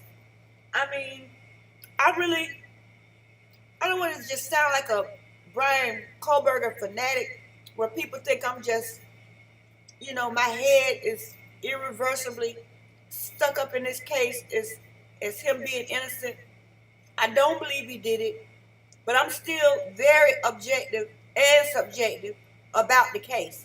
All right, I'm open. I'm open to him knowing Brent Kopaka. I'm open to him being in Moscow, buying uppers. I think that's the only reason he would have been over there in the evening time like that when most stuff is closed. That's just common sense. I just believe that. If he was even over there. And so I'm open. I don't believe that Brian did this. I just don't. I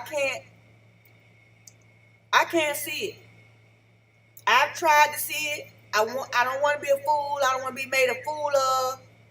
I try to see it. I try to put my personal feelings aside and just go with the vibe. And when I first saw him, I was like, he looks mighty calm to be in custody for quadruple murder. But I'm gonna tell y'all something else y'all didn't think about. Hold on, let me get a photo. This is a mind-blowing thought too. I'm gonna see what you think about this one.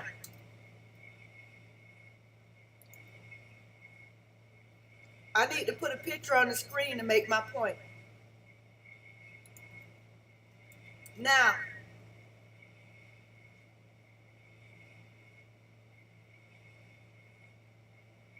I guess this will do. I bet I haven't heard anybody say this right here.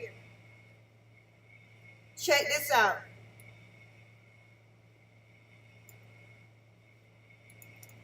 All right, hold on a second. I haven't heard anybody say this one right here.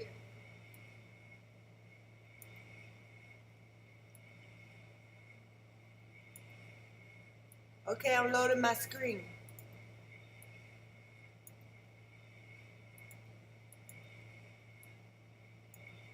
Now, and this would explain the difference in his appearance from the time that they took him from his parents' house. All right, Denny gifted 5 Heart Truth memberships. Do y'all know we got 11 new members tonight? Do you realize that? Shout out to Denny. Thank you, thank you, thank you. Thank you, Denny.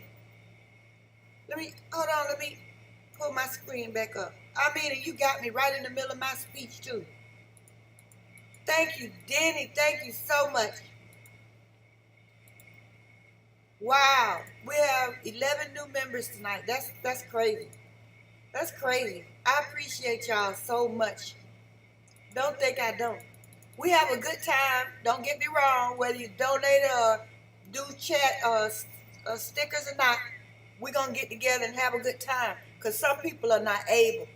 But you know, y'all show up and y'all show out. Y'all look out. Y'all look out and y'all keeping this channel on the tracks. And I appreciate you. I really do. Because you don't have to do it. You know? And so, I don't want to get sentimental in the middle of my rant, Denny. You got me in the middle of talking about something new. All right? Thank you, thank you, thank you. New members, y'all hang in there. All right? $2.99 a month, and you can jump into members only live with us and get the newsletter, and make sure you send your email to me so you can get the newsletter. I'm going to put my email in the chat again for the new people. All right? So you can reach me with questions, articles. If you would like to have the newsletter, wait, the hard truth. So, okay. This is my email. This is my email.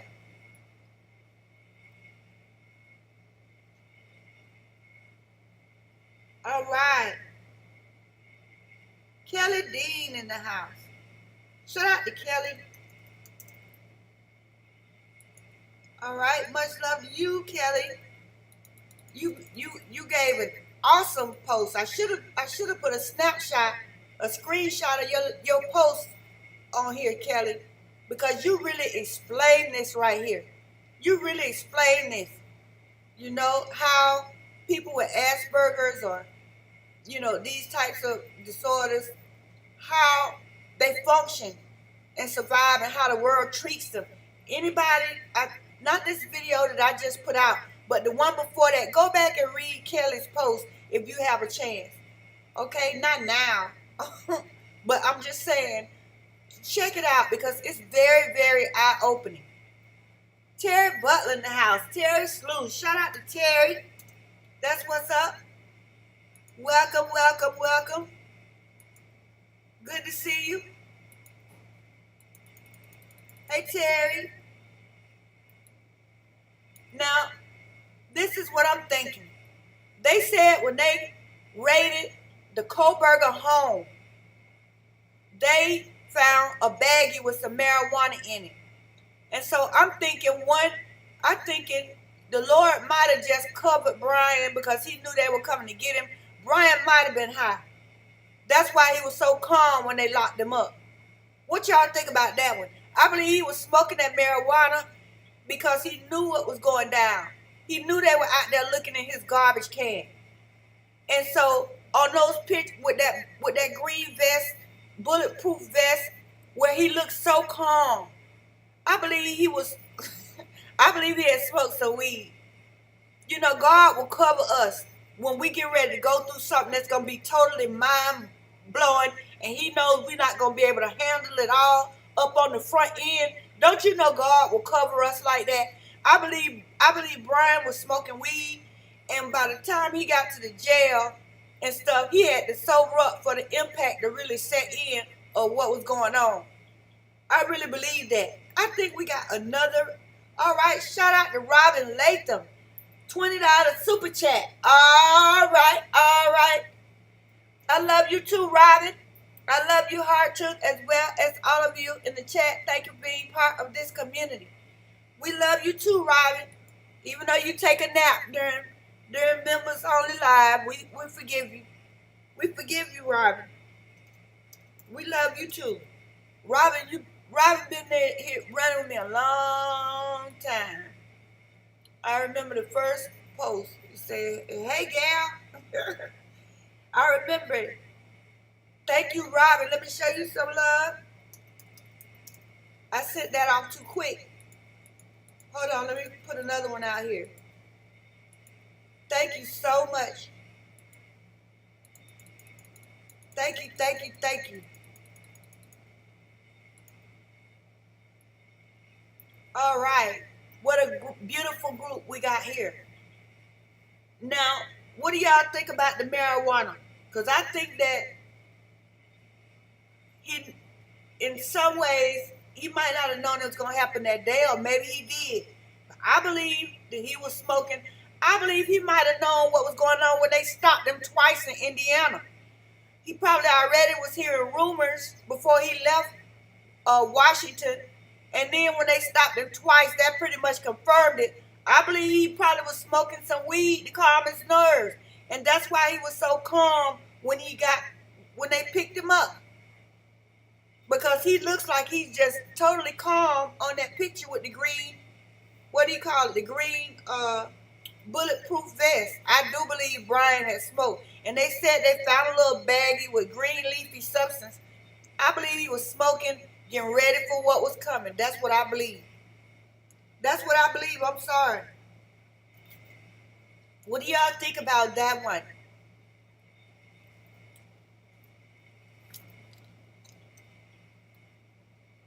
All right, somebody's talking about the frat.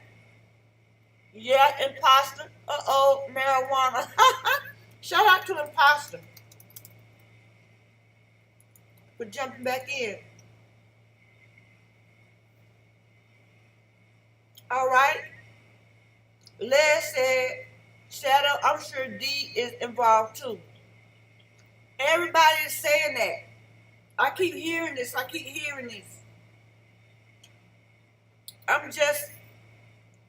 I mean, maybe we should work backwards and say how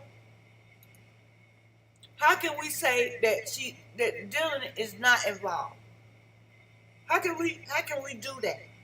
Because working forward, we can't there's no way we can say that she's not. You know? The PCA puts her right in the middle of the action. And so once we know for a fact that the timeline is not true, but how can she back out of it? How can she back out of saying she was right there in the house? It's in the PCA now. So if they have to change the timeline or whatever, she can't back out of it. They can't change it. They can't come in and say, well, Dylan wasn't at home or Dylan was asleep the whole time. You can't change it. It's in black and white. And a lot of that PCA is redacted. And as far as I'm concerned, they need to let it stay redacted. Because there's so many mistakes in what we can read, they're just going to make it worse. They're just going to make it worse. Honestly. It's all centered around Drew, in my opinion. What do you mean by that, Willow? Shout out to Willow and Deb Tudoro.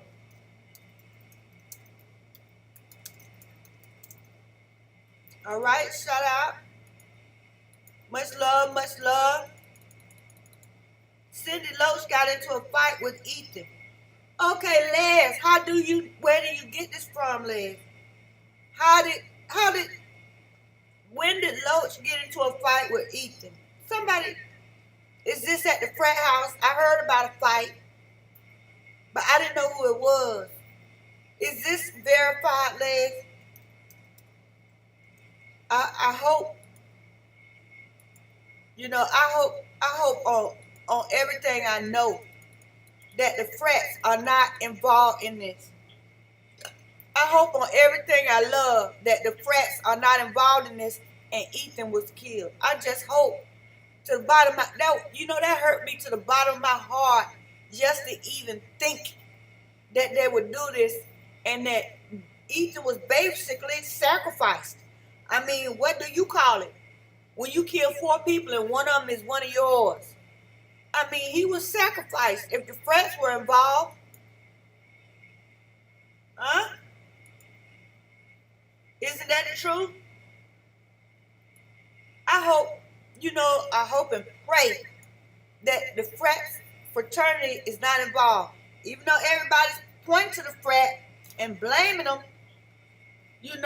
nobody's really proven a connection. But that would just hurt my feelings so bad, I might just turn my computer off for a while. If I find out that the fraternity had something to do with this, I might turn my computer off for a while and just walk outside every morning for a while and just try to recover. Because that thing would hurt me so bad. Oh, look who we got in the house. RV keeping it rolling. Now, you've been hiding from me, RV. You've been hiding from me, and I just want to know why. I want to know why, and I want to know right now. Shout out to RV. $5 super chat. Yep. All right, RV. I'm going to give you a shout out, but me and you, we're going to have to talk. Thank you. I love that little bird. Thank you so much. Let me show you some love. What? RV, you. All right, I ain't going to be mad, but I haven't been talking to you. Maybe I hope you haven't been sick or anything while I'm trying to give you a hard time. But that's just because I miss you. All right? Kelly Dean, Greeks are thicker than blood. Hold on, let me scroll back up. And the dead will never tell lies. Yeah, all right. They said they don't tell. They can't. They better not tell on each other. Shout out to Kelly. Oh, we got Kathy Jean in the house. Good to see you. Shout out to Kathy Jean. All right, welcome to the Thursday Night Live. I haven't seen your name up here, so I'm assuming you just come in, but maybe not. But good to see you, Kathy. Okay, I still don't think Ethan was the target. He didn't live there. Cindy, I didn't either at first, but now I don't even know. Shout out to Cindy. I didn't even know.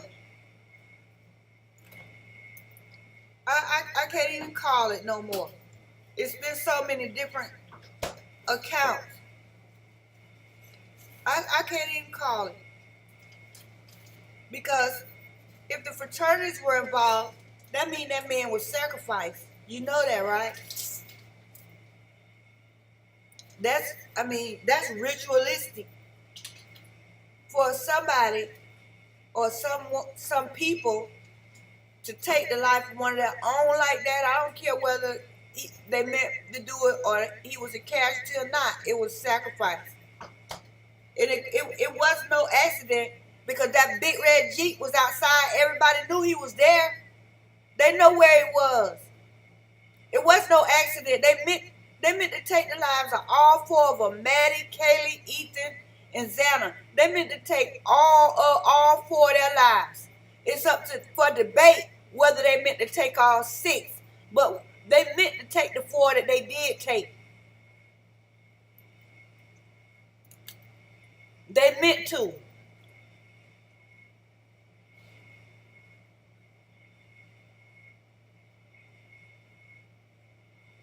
Yep. I'm sorry, but your feelings are gonna need therapy. Glad. I'm gonna give you a shout out, but I really don't. I hope. I hope not. I hope not. I really hope not. That'll hurt my feelings so bad. Oh my goodness. Cindy, and it is said the perps got Kaylee and Maddie first. That's been everybody's understanding. I've heard that Ethan went first. He was in the kitchen. I've heard that Ethan and Xana were in the kitchen. I've heard several different things, but the general consensus is that Maddie and Kaylee went first. And I don't think that the perps would be, messing around on the second floor to where Maddie and Kaylee could hear it and call the police. But then we could say the same thing about the third floor. Why would they go to the third floor first and then everybody on the second floor can hear what's going on up there and call the police? Why weren't they worried about that? It's a possibility that all four of them were attacked at the same time. Because if it was more than one perpetrator, we could have had two upstairs and two on the second floor. Because either way, it's a risk. Either way, it's a risk. Because whatever floor you're on, everybody on the other floor can hear you. So when you go in, you going in with two up top and two at the bottom. Like that. So nobody has time to call the police. Because girls will call the police when they hear noise. A guy might want to go see, well, I wonder who's making that noise. Pow! But girls get scared when they hear a noise.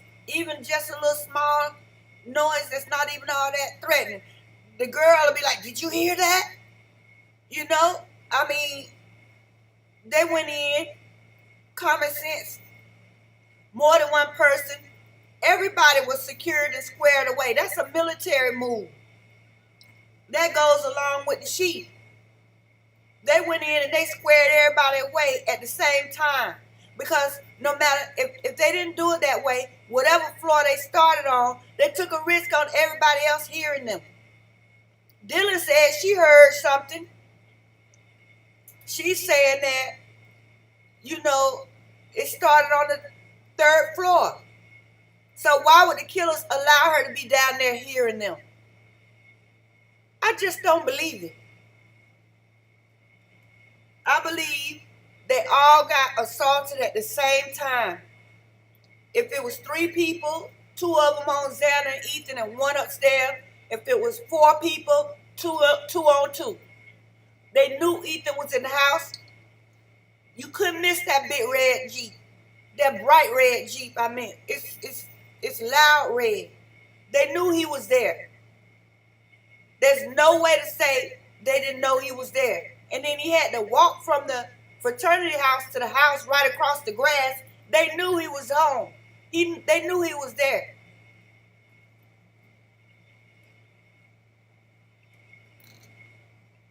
So they meant to do it.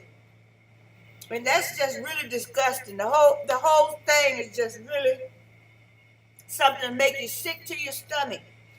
To think that they went in there and did that to these kids. I don't care what the motive was. There is no motive for massacring somebody. There's no justification for it. There's nothing to say, well, that's why they did it. They owe some drug money. Come on now. You don't do that to human beings. You don't do that. RV, keeping it rolling. Girl, been working 2 jobs. I feel you, RV, and it's something out here, isn't it? Prices are going up. Okay? People are doing whatever they can. That's why I say thank you. When people come in and support the channel, I say thank you, thank you, thank you. Because I understand it's to the point where you have to work 2 or 3 jobs. It's almost like not a choice no more unless your one gig is doing it all like that. You make about $200,000 a year, and you're not, your lifestyle is not on that level where it's taking all of that.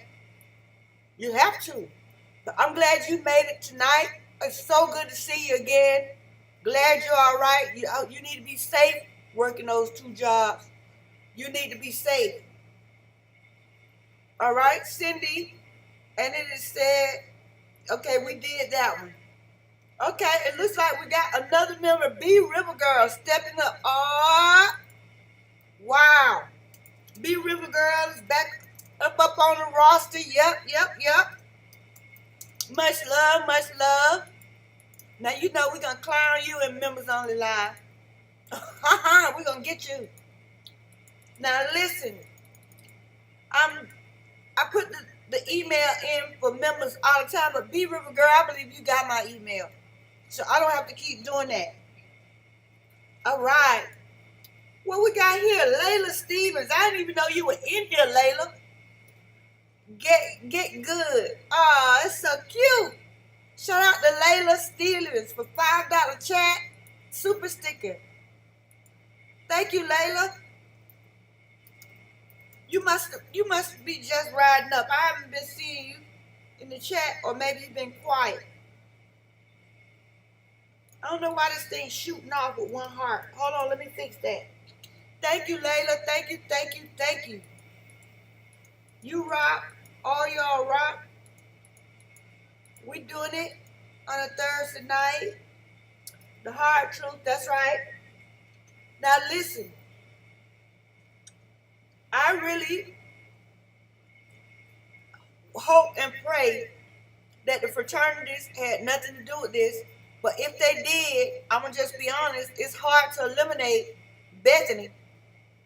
It's hard to eliminate Bethany. Be honest with you. Oh, Lord. We got all of our angel investors tonight. $50 super chat. Air. Woo! Woo, woo. When you're hot, you're hot. Y'all hear that? When you're hot, you're hot. Thank you, AF. AF, you, man, words can't describe. Every time when I think things can't get any better, my angel shows up. Much love to you, AF. Thank you so much. Much love to you. Much love to you. I appreciate you. Thank you so much. 13 new members. Wow. Layla, welcome. B River Girl, back up in it. Yep. We got AF, Star Saucer, and Willow in the house at the same time. Now that's rare. Got Robin Latham, Arvin. Wow, this is just such a surprise. You guys, wow, thank you.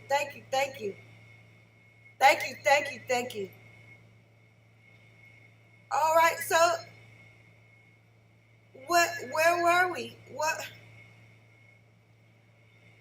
All right, what's going on? Kathy G said what? I see you, Layla. Yeah. Man, AF is always doing that.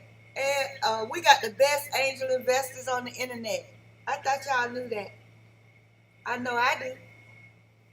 We got the best angel investors. We got the best members. We got the best subscribers. Don't hate, appreciate.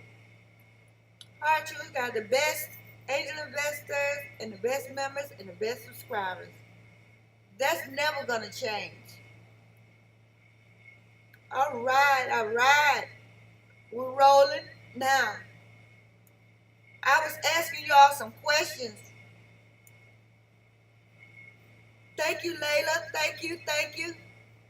Cindy, yes, and Emma and Demetrius got busted recently, right? Oh, are you saying recently as in after the bust in Seattle. Shadow.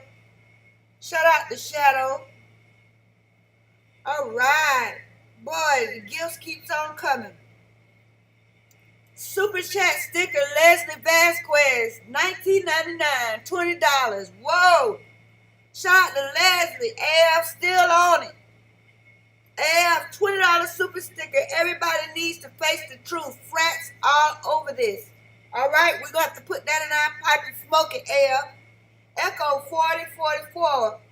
New member. Woo! Boy, we're hot tonight. Woo, we're hot tonight. I got to do all these shout outs. Shout out to Les for a $20 super chat sticker. All right, that's one. Man, oh man. Y'all must be rich. Shout out to AF, $20 super sticker. On top of $50 super sticker. Shout out to AF. What? All right. Shout out to Echo for jumping on board as a new member, Rookie Smart Cookie. That's right. That's right. Along with B River Girl. Robin Latham for 20. What? Cuse Bill. Y'all, I can't keep up with you. All right. Woohoo. Welcome new members. Thank you. All right. I still owe another shout out to Echo. Echo 444. Shout out and welcome. All right. I think I got everybody. I hope to God I got everybody. Thank you. I don't want to leave nobody out. Thank you so much. Y'all gonna make me cry. Boy, what a great, I'm telling you. Wow, we're gonna need more moderators in a minute. That's thank you. Thank you, Robin. Thank you, everybody. Thank you. Let's see. I can't keep up with you. I can't even keep up with you. Now I gotta find my place in the chat.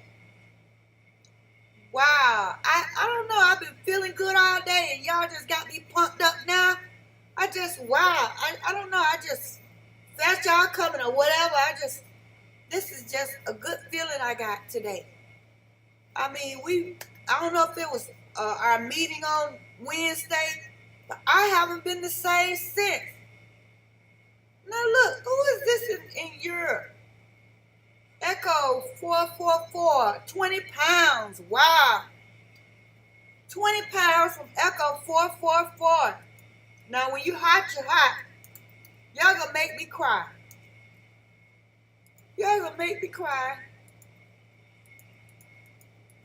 This is just ridiculous now. I never expected. I thought we were going to get in here and shuffle around for maybe 10, 20, 30 and be through with it. Wow. Y'all some big spenders. And Echo, where are you that you using pounds? You're in Europe? You're in the UK? Where are you, Echo?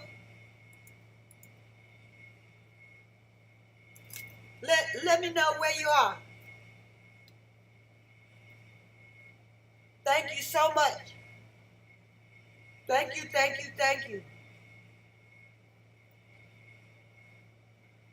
Let me back up because I lost some thread. This is great.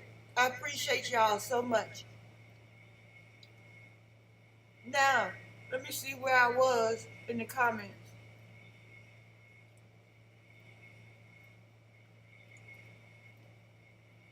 Y'all gonna make me cry, I swear. Annie Ruler. I am suspect of private driver even more if he turned BKN something off when he shared. I didn't pull in for my safety. I would like to see previous drop-offs. Any rule, I'm gonna give you a brain. Because I had a bad vibe about this guy from day one. I have a problem with everything he said. I have a problem with everything he said. And so I'm glad you brought it up. And I'm still at it. Who was most suspect? Jack S. He was seething that night like a stalker, seething. He ditched him and he followed. Shout out to AF, our angel investor. Going for broke as usual. Breaking the bank. I mean, I just, y'all gonna make me cry. I can't believe it. We usually just real casual. We usually real casual, you know. We usually real casual. And tonight, y'all showing out. Thank you so much, AF.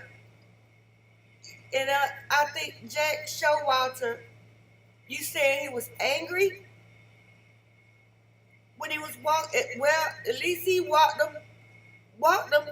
Jack D, I felt like he should have walked Kaylee and Maddie to the grub truck and saw them home. I feel like Jack D should have done that, or maybe it's just me. I understand they were broke up, but she was leaving, and these are young ladies. Don't you want to see them home? But you know, they would have been deceased too. Okay, Echo is in the UK. All right. Shout out to the UK then.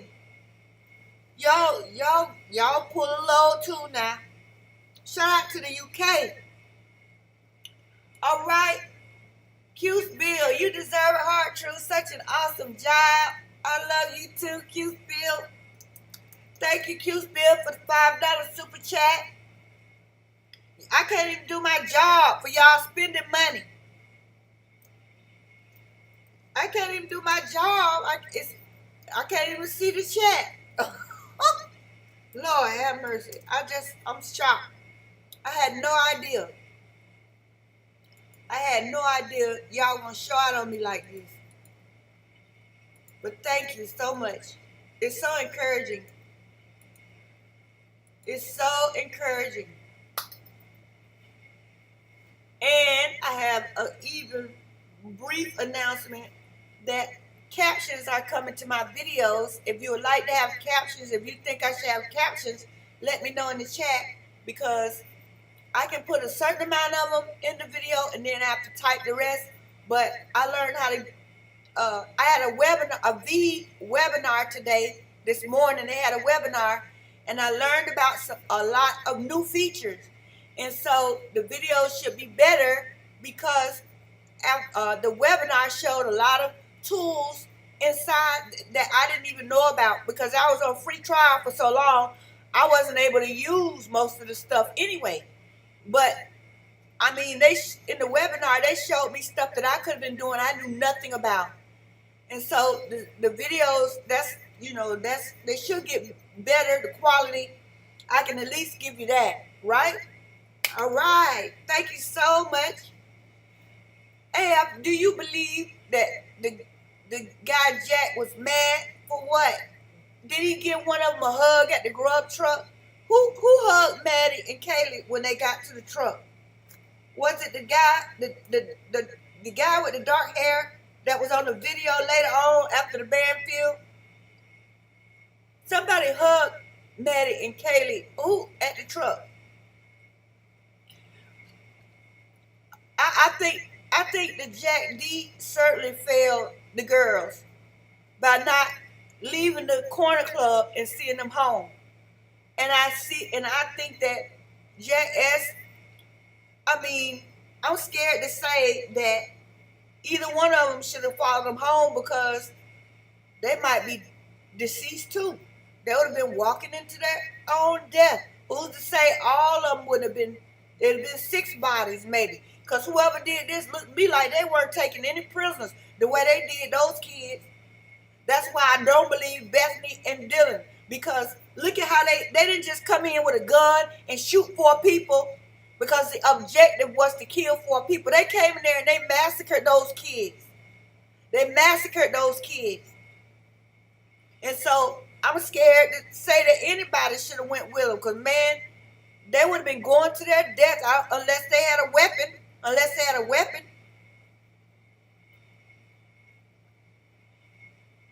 If they had a weapon, they could have made a difference.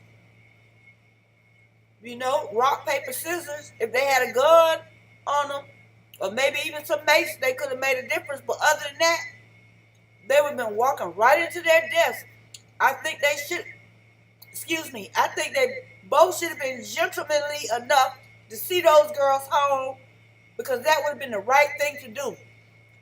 But the way Jack D was looking at the corner club, he was totally uninterested in doing anything like that. He wouldn't even pick up the phone if that was Maddie calling him. Whoever was calling him, he wouldn't pick up the phone. I thought that was wrong. But you know, it's 2 sides to every story. Ain't no telling what Kaylee did to where he didn't want to be bothered with her. We don't know. But I feel like both of the Jacks were negligent. And you know, it's just really, times have changed. Because back in the day, a guy would not let his female friends, they wouldn't let their female friends walk home by themselves. Back in the day, that wouldn't happen.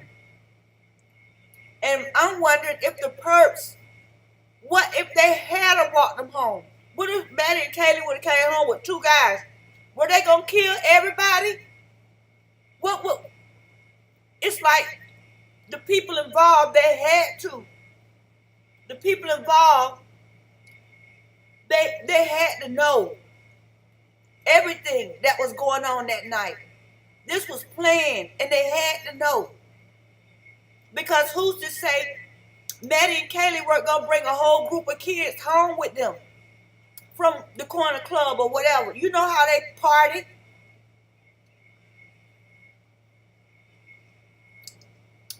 Fellas, I think they were just looking for drugs in that coke they were fiending. Shout out to Les.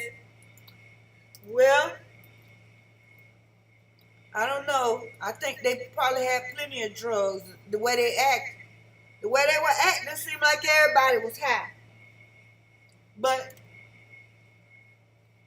Q's Bill, Jack D had the most to lose, unhappy for sure. Why you say he was unhappy, Q? Because they broke up? You think because she was leaving? Why do you think Jack D was the most unhappy? All right, Deb to the road, blessing. Cindy, what do you tell Adam? Maddie says everything. Guy says they will kill you for that, Maddie, and a few hours later she's gone. All right, Cindy, you get a break,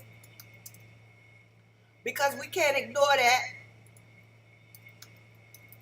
And I think the few clues that we do have on video all mean something.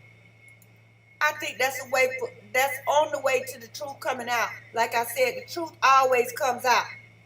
And so I believe that little clues that we do have that we really shouldn't have, like the corner club and the grub truck videos, you know, we just happen to have those. Like we got the body cams of Brian being stopped in Indiana and at WSU. Like we, you know, some of these clues we have, it's for us to figure this out. Because if that way we wouldn't know about any of it. And back to this driver that took Maddie and Kaylee at home. Okay, back to them. This guy has said that he knew all the girls in the house, that he took them around on multiple occasions. And so how is it? And then his wife has a dog, you know, dog hair and dog barking. You know, he could have had his dog with him for all we know. Or maybe he didn't give him a ride at all. Maybe he's just lying through his teeth. Maybe they walked home. I don't trust anything this man said. He couldn't tell us what they were saying in the car. He made up some bull about them saying how excited they were about getting ready to eat food. And we know that's not true. Because we knew they were deep in conversation about very specific things before they left us on Main Street off that camera. So they weren't going to just turn that off when they got in the car with him. But he didn't know what was going on, so he couldn't say what they were talking about. That's why I don't believe anything he says. And then they turn around, and then he lived a mile away from Brian Kohberger in Pullman. Less than a mile away. That's too many coincidences. You live a mile away from Brian Kohberger. You're the last person that saw Maddie and Kaylee alive. Okay? You're the one, you called the tip line and turned Brian Kohberger's car in by your own admission. This is what you're saying. That's too many coincidences. I don't trust that driver as far as I can throw a sheet of paper. I don't believe anything he says, and I believe that whatever efforts they're making to cover up, he is in the middle of it. Whatever efforts are being made to cover up the truth, he's in it. He's in there somewhere. His mugshot is right in the middle of the action. The one that claims he took them home. I wouldn't even tell nobody I was the last person to take 2 people home that were murdered, and not only them, but 2 more people in the house, and I knew them all. And they were intoxicated when they got in my car. Oh, no. They would have had to come knock on my door and ask me. I wouldn't even involve myself in that. No, I wouldn't. I believe the only reason he putting himself out there like that is so he could get money for his statements. I don't even know for sure if he's the one that took him home. He might just say that so he can get interview money. I don't believe anything he says, so I'm going to get off of that rant. I don't believe anything the supposed... And then the story kept changing. First it was an Uber, then it was a private car, then it was a friend, and then Kaylee's sister was saying it wasn't an Uber, it was some guy that gives private rides. But it's to my understanding that this guy is really a registered driver. He is an Uber driver. Or Lyft. And he works in Moscow, taking those kids around. And so it became private driver, and I believe Kaylee's sister said that. I don't believe anything he says. And so I'll just leave that right there. I don't believe a half a word or syllable that comes out of his mouth. And I believe before it's all over, we're going to hear about him. In some kind of way, we're going to hear about him. We're going to find out what, at least 2 or 3 things he said. We're going to find out something about him. I just feel it. But that's just my opinion. And then whatever she told Adam, what's she telling Adam for? I don't understand that. What relationship did Maddie have with Adam to where she was in there telling him all of that? For what? And what has Adam told the police?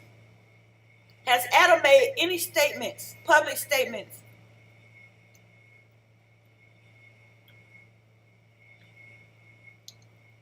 Shadow. There, yep, the guy put his left foot on the jacket trying to be shaded.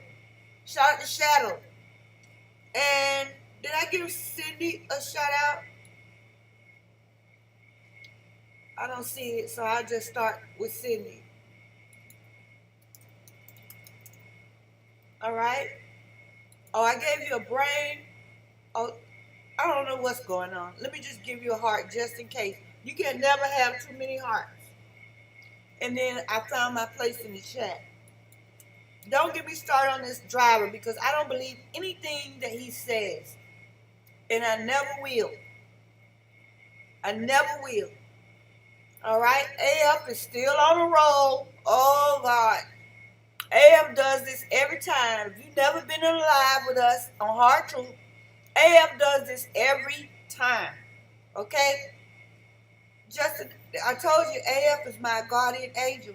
I believe. I believe it. All right, AF 20. Jack D dumped an abusive loser. Let it happen. Jack S gonna teach the gorgeous girls a lesson. He reported they were on the way home, went to the house and watched or partook. He's a super scary creep that may kill again. Oh my, I didn't know all of that. Shout out to AF and thank you so much. Thank you so much for your unwavering support of the channel. Boy, we love you. We love you, AF. You're always a blessing. Now, let's get to what you said in your super sticker. $20 super sticker, super chat sticker. First part of, let's see. Jack D dumped an abusive loser. Let it happen. Okay, let's talk about that for a minute, AF. Because most people say that Jack was just intimidated by the fact that Kaylee was going around the world, some Europe trip, she had a job lined up, blah, blah, blah. She was graduating early, blah, blah, blah. But in all honesty, I believe that Maddie and Kaylee were on OnlyFans making money. I know Kaylee was. I just, if I had to bet, $5,000, I would bet that Kaylee was on OnlyFans making money the way people make money on OnlyFans. And so I think Jack D, he didn't want no parts of that. He didn't like it. He's a mechanical engineering major. Mechanical engineering majors are very conservative people, boring people, so to speak.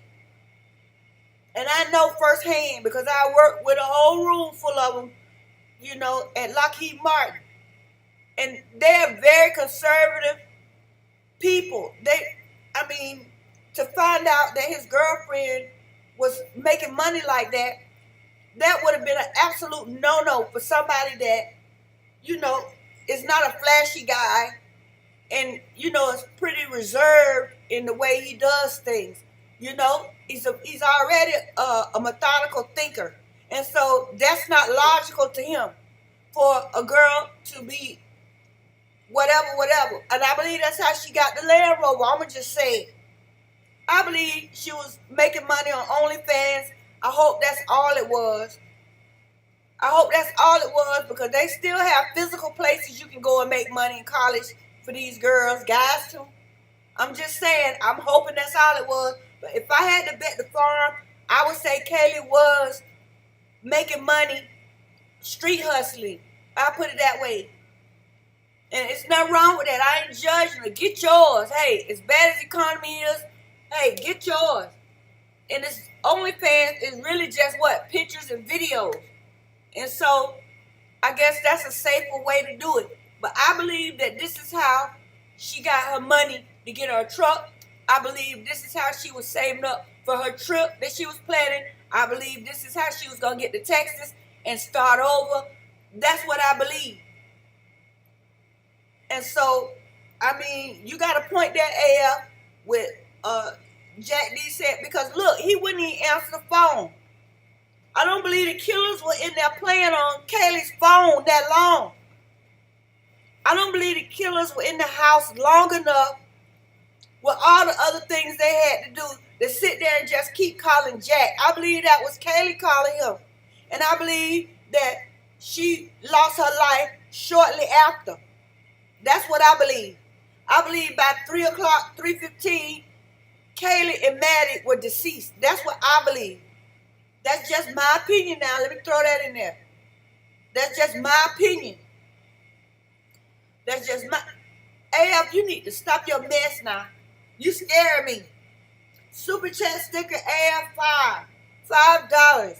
No, Kaylee didn't have to street hustle. She was going places. Beauty is like money in the bank. She was classy. I don't know, AF now. I don't know. Let me give you your shout out for the super chat for 5. AF for 5 in the house again. Hold on, let me show my love first before I tell you how I feel. Hold on a minute, because I lost my heart there. Okay, there it is. Hold on, AF.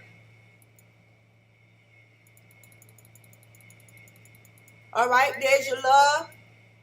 Now, I just believe that Kaylee had a hustle. I just don't understand where she would get the money to be doing these things, because I saw a GoFundMe for Gonsalves family to finish paying for that truck. So if her family gave her the truck in the first place, once she was deceased, or maybe they got her the truck and she was supposed to make the payments. Maybe that's the way it went. That's possible. Let me be open-minded.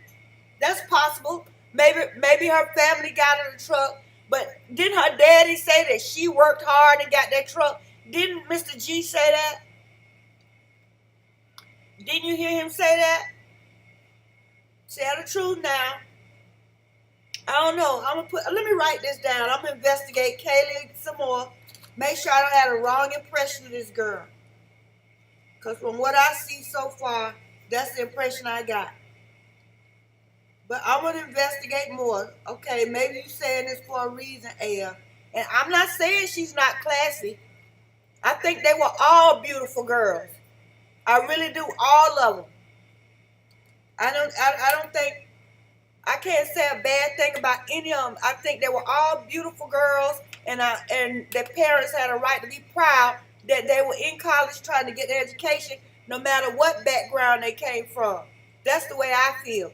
Because if I didn't have no respect for them, I really wouldn't be so invested in this case. So I don't want to make the impression that I'm looking down or whatever. What is going on here? BF River Girl, $20 super chat. Oh my God. And then AF ain't gonna let you be the last one. It was on credit. She had to only come up with a down. She lived paycheck to paycheck. I want to know how you know all this. But first of all, let me give love to B River Girl. B River Girl joined and got her super chat for 20.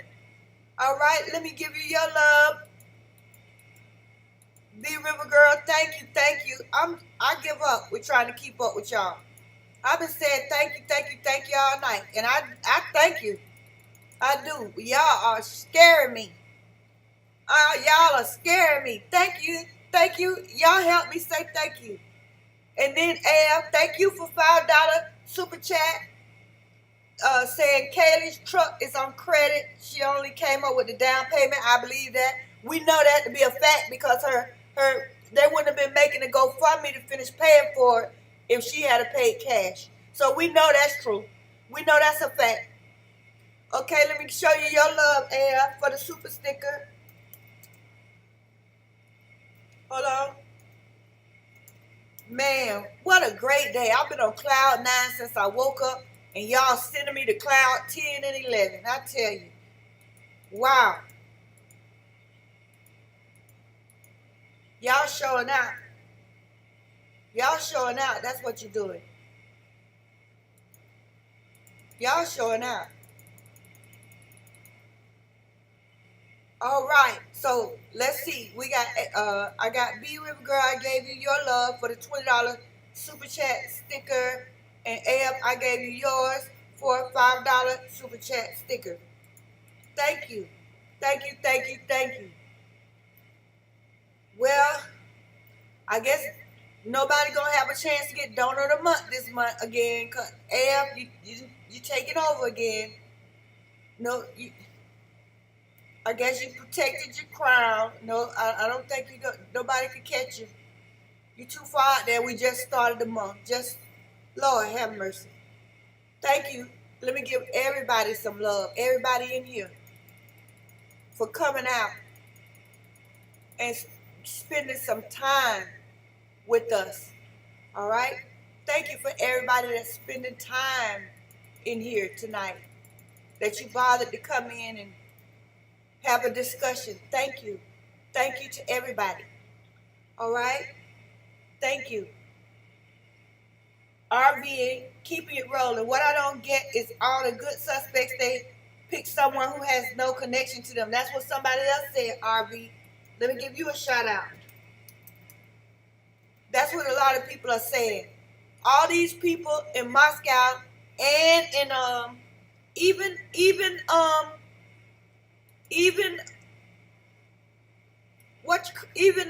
Kohberger is the suspect. I mean, rest in peace, God bless the dead. But he had a psychotic break, and so we know he has them. So it could have been, he could have been connected. They look at everybody. They look over everybody to say Brian. All these young people in that house, party house, people we got on body cam, all in the house. We got one guy on camera saying, "I just checked every room in the house." I don't know if that was Hunter. Hunter Johnson was in that house like he lived there. Everybody is cleared. Eden Harsh cleared. Nobody even investigated Quinn. He said he wasn't in Moscow, and that was it. All these people cleared, but they want to say it's Brian. This man didn't live in Moscow. He has no connection to these girls that we know of, and yet they wanted to shove him down our throats as who they caught, and I just can't buy it. I'm sorry.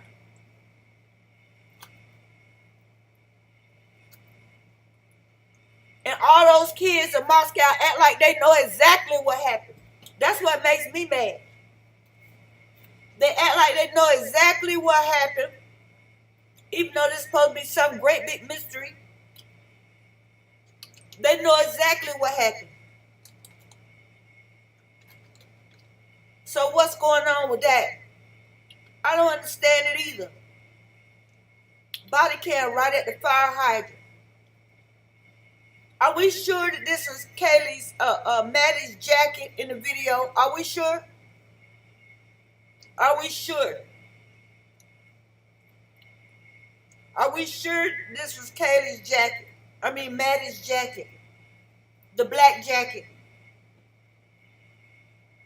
All right? In my opinion, there's no reason for 4 of those young people to be running just yards away from the house. Just yards away, running away, 3:12 in the morning. If everything that happened had already jumped off or was jumping off at that time. That's another coincidence. We got 4 guys running 3:12 in the morning, literally yards away from the house. But Brian Kohberger is the suspect. Okay, whatever. Come on now. They got to make it make sense. Cindy. And no one mentions that we heard Kaylee say Maddie. And I don't know what this, Maddie Ethan. Shout out to Cindy. We heard Maddie say, what? I heard Kaylee say Maddie Ethan. When did we hear this, Cindy? I'm a little lost on that one. I'm a little lost.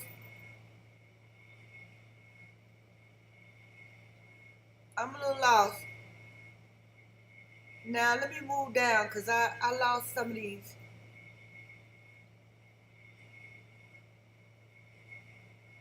Yes, there's video of cops standing by hydrant with kid. Picks up coat and kind of looks through it, then tossed it back down. Fallon. Shout out to Fallon. Do we know it was Maddie's coat? This is my question. Do we know that that was Maddie's coat? That's the question. Do we know? We need to. It could have been. I saw a video after the Banfield. I guess they were standing at the apartments, the guy with the long dark hair.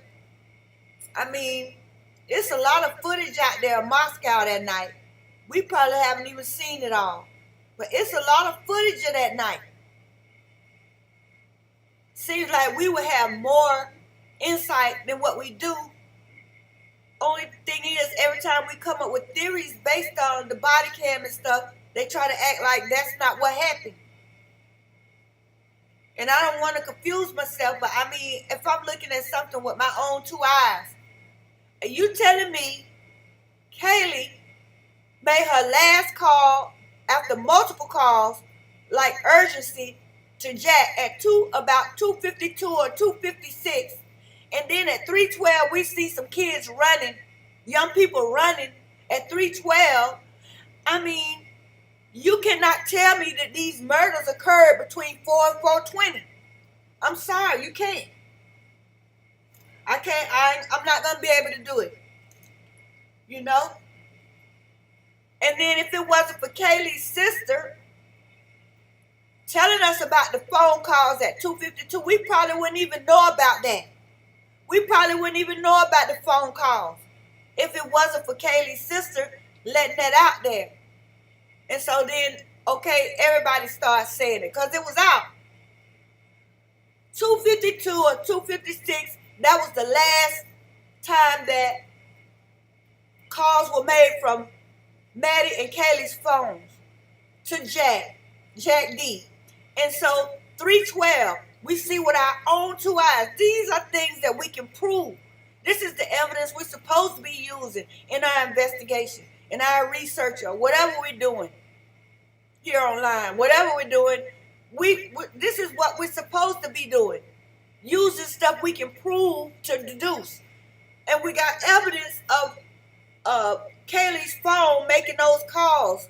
According to her sister and the police, they agree on that. That can be proven. We saw the kids running with our own two eyes at 3:12. Ashley Banfield gave us the timestamp 3:12. We can see it on the body cam. So we know that Kaylee and Maddie ran into something just before 3 a.m. They didn't just drop the phone and go to sleep. It was abrupt. And then we saw the kids running away from the house at 3:12. We saw with our own two eyes. Just like we saw the policemen standing out there with those other guys for drinking. We saw it with our own two eyes. I mean, stop letting people tell you stuff that's contrary to what you've seen with your own two eyes. Yes, sometimes our eyes can play tricks on us and our ears too. But not when you can hit replay and keep looking at it and that's what you saw. If you saw something in passing, it was fleeting, your eyes might play tricks on you, but not when it's on body cam and you sitting there looking at it with your own two eyes. You cannot tell me on a night where 4 people lost their lives, 4 people were running from the house where they were murdered, not even a mile away. Not even a mile. As a matter of fact, you can see through the path and see the house. You saw where Brian entered, had the lady shine the light to show you how close they were to the house.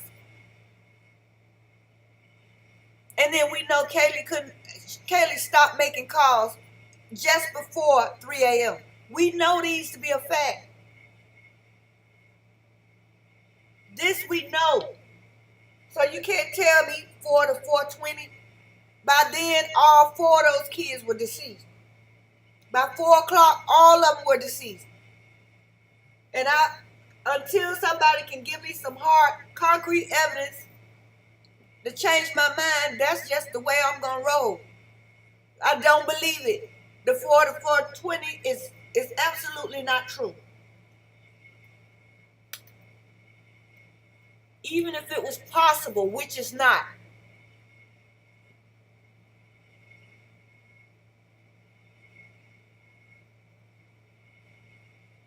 My question is,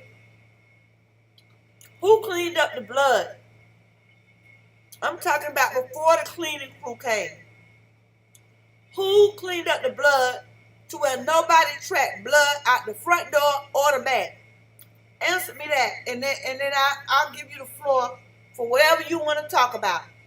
Who cleaned up the blood to where at least 2 or 3 people ran out of that house and there was no blood trail, no footprints out the front door, no footprints out the back door, where they have the black soap and the grill back there in the back. No footprints back, no bloody footprints back then. No blood on the glass, sliding glass door in the back. No blood on the front door knob, inside or out. Because they had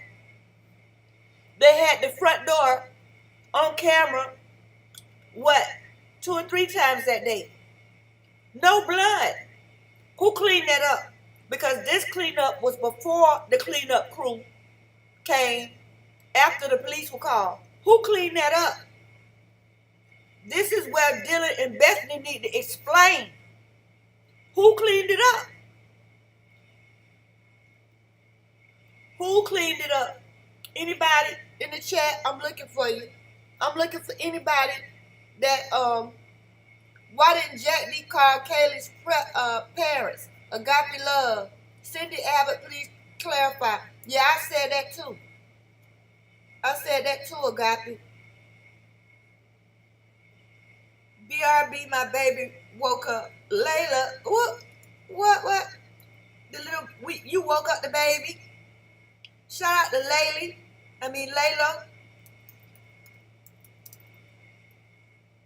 Said the baby woke up.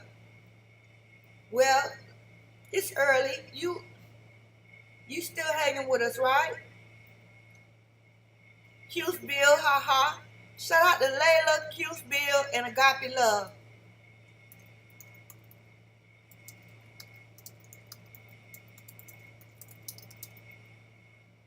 All right? Let's start right there in the chat. I don't understand either, Cindy. I'm waiting for the explanation. I think the only way we're going to stop AF for donating and with these super chats is to end this live. Because this is ridiculous, AF. You showing out. AF. $5 super chat sticker. Trust your first instincts. Children of the corn. All connected and thought nothing of it. BK involved. Gonna blow the lid off. Killers on the loose. Yes, killers on the loose. But first, let me show you some love for AF again. $5 on the super chat. Keeping us rolling. Keeping us live and hot. And feeling good and looking good as a channel. Thank you. All right. This is great. This is awesome. I mean, more than that, y'all showing out.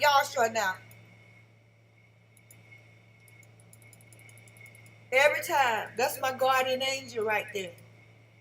That's what y'all don't get. That's my guardian angel. Keep my mind straight when it get rough, you know. One of them, the main in this arena. But AF, let me go back and read what you said. Children of the corn, all connected and thought nothing of it. BK involved, gonna blow the lid off. Killers on the loose. Now, that's what I said in the video that I just put out for y'all before this live. I asked you, I said, if BK didn't do it, who did? I understand that he's in the hot seat. But if he's being framed, who did it? And aren't we concerned with who really did it? I mean, that could happen again. That can happen again next week by the same killers. Another campus, another city, or right there in Moscow or in Washington. It can happen again. Nobody cares that if this guy didn't do this, those that did it are getting a free ride right now, and that probably would encourage them to keep doing it, especially if it was a snuff film, they made money, they got away with it. Why not do it again? Especially if they made a lot of money. Nobody cares that it can happen again. I'm just saying, what if it happens again? Where are the people that really did it? I think that from that aspect, people should stop giving YouTube influencers a hard time, because most of the influencers that I know or that I watch, you know, they're going to see it to the end.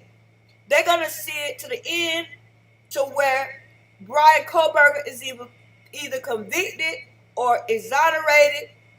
And if he's exonerated, they're going to keep looking for who did it. I know I am. Because we owe it to Maddie, Kaylee, Ethan, and Xana. If this 24 reasons they put in for dismissing this case, what if the judge got up and said, you know what, I'm tired of this, I'm going to throw all this mess out. The grand jury was shaky. If they threw it out tomorrow, we still need to find the killers. It's not over. A lot of people are getting tired of the case. You know, you can look at the views, and some people sometimes they come out and watch the video, sometimes they don't. Some of them just say it was Brian, accept it and move on because they're tired of the case. They might not even believe he did it. But hey, these kids, if he didn't do it, who did? They get a pass? That's crazy. That's crazy. For the simple fact that I don't believe Brian did it. If I did, I would say that. If I believed he did it, I would tell you, I believe he did it. And then we would just go from there. Convince me that he did it. You know, but I don't. So who did it? Who did it? And then, how does the chief play into all of this? Because whoever doesn't that, listen, here's the question. Here's the question that I want you to answer me. I know y'all are talking about something here in the chat, and I want you to communicate with each other. That's great. But I want you to answer this for me. All right? Think about this.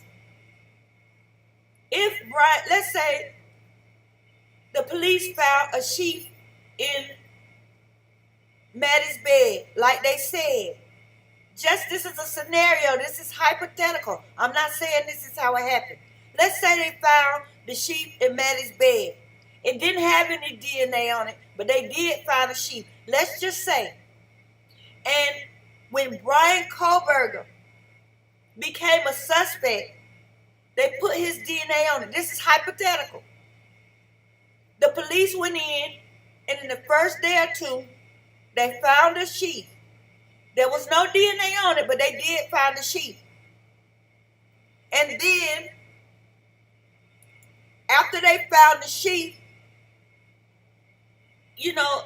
2 weeks later, not even 2 weeks, a week and 3 days later, Brian Kohberger is the suspect. And so now they're building a case against him. So, of course, the DNA is going to be on the sheep and it's going to be his. My question is, if Brian Kohberger is being set up like that, who left the sheep?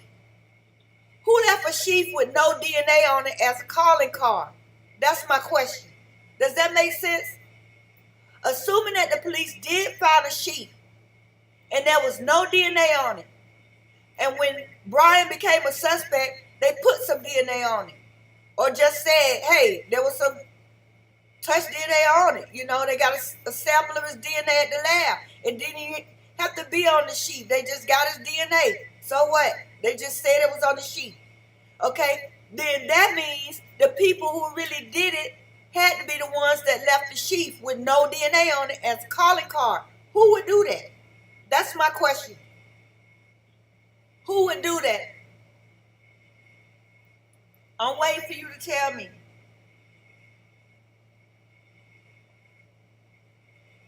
Shout out to Deb Tudoro, by the way, while you answer this question. I might have to make another survey. I might have to, listen, who would have left a sheep? I'm saying, no DNA. They weren't trying to frame Brian. They just left the sheep as a calling card. And later on, law enforcement put the DNA on it. Who would have left a military K-bar knife sheath as a calling card? Because that's a very big clue if that's the way it happened. Because I feel like they set Brian up for this maybe a week and a few days after the murders.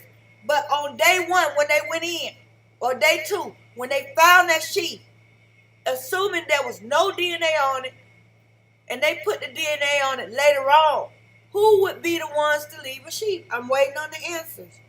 I want to know.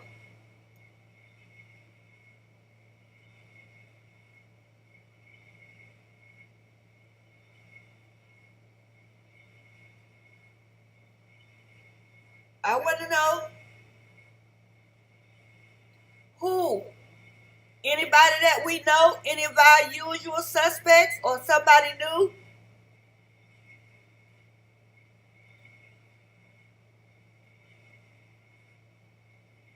I want to know who is our number one suspects for leaving a sheep with no DNA on it at the scene. Because everybody keeps saying DNA on the sheep, DNA on the sheep. It's possible that the perps did leave a sheep with no DNA on it. They didn't make any mistakes.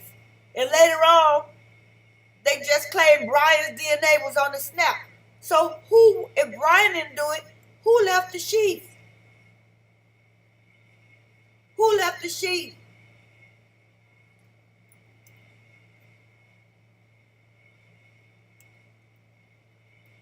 Cindy, I don't think it's a coincidence either.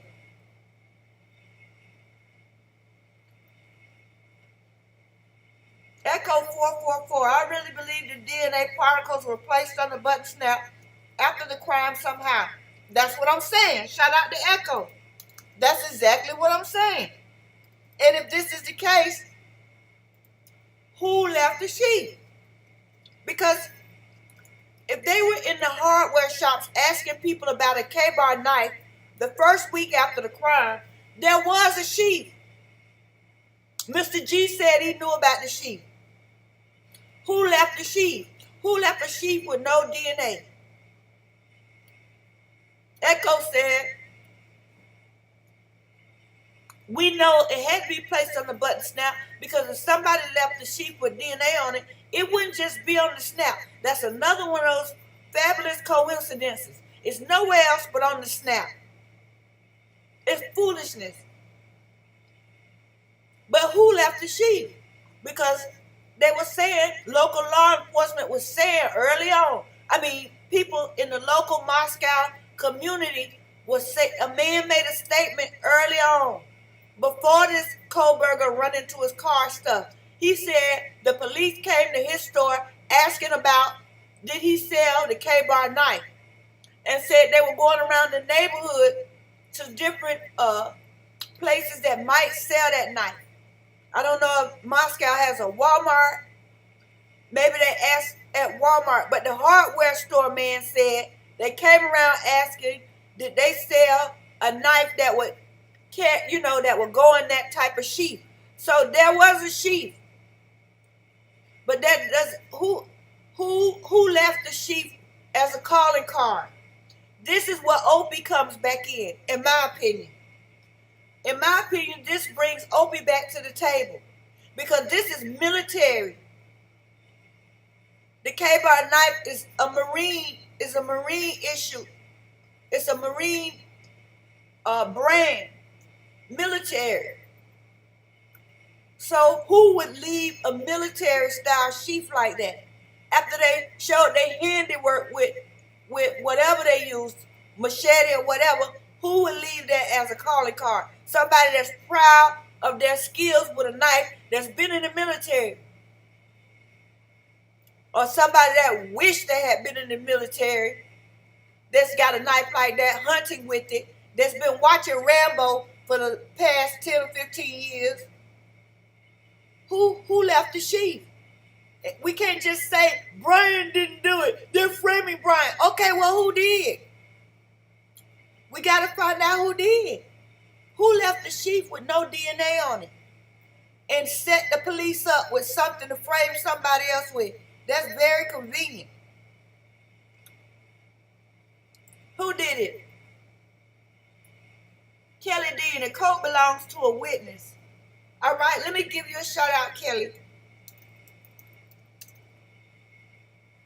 I don't don't know about that coat. I have to think about that because I haven't really given it much thought, and I don't want to sound ignorant speaking about it where I haven't really given it much thought, but I haven't really thought about the sheep. AF is at it again, y'all. Lord have mercy. But maybe we got the answer. Maybe he got the answer. A sheep with no weapon, a machete was used, a plant. All right? First, let me give you a little AF, and then I'm going to respond to that. That's a good point. At least we're getting somewhere.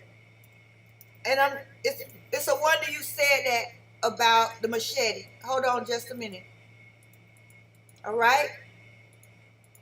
Let me give you love. All right? Thank you to AF for another $5 super chat sticker. A sheep with no weapon, a machete was used, a plant. Now, I think that's a good point that I think the sheep could be used, number one, as a calling card. I can't get over the fact that it's marine issue.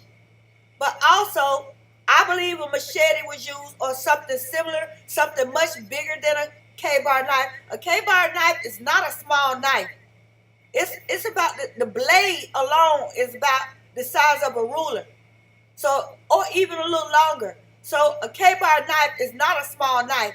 But I think that it took something bigger and something perhaps with a serrated edge to do something like that. Let me see. Let me put my picture of the K-bar knife up here. Now, as far as the second part of your comment, the plant. Hold on just a minute. Let me put the picture of the knife back up.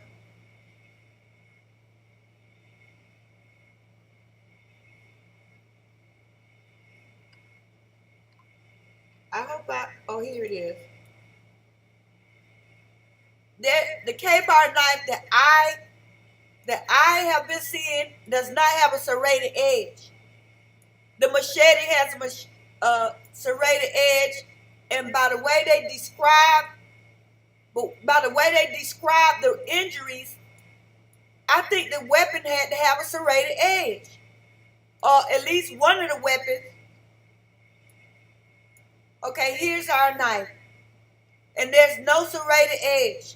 Let me get this marijuana off of here.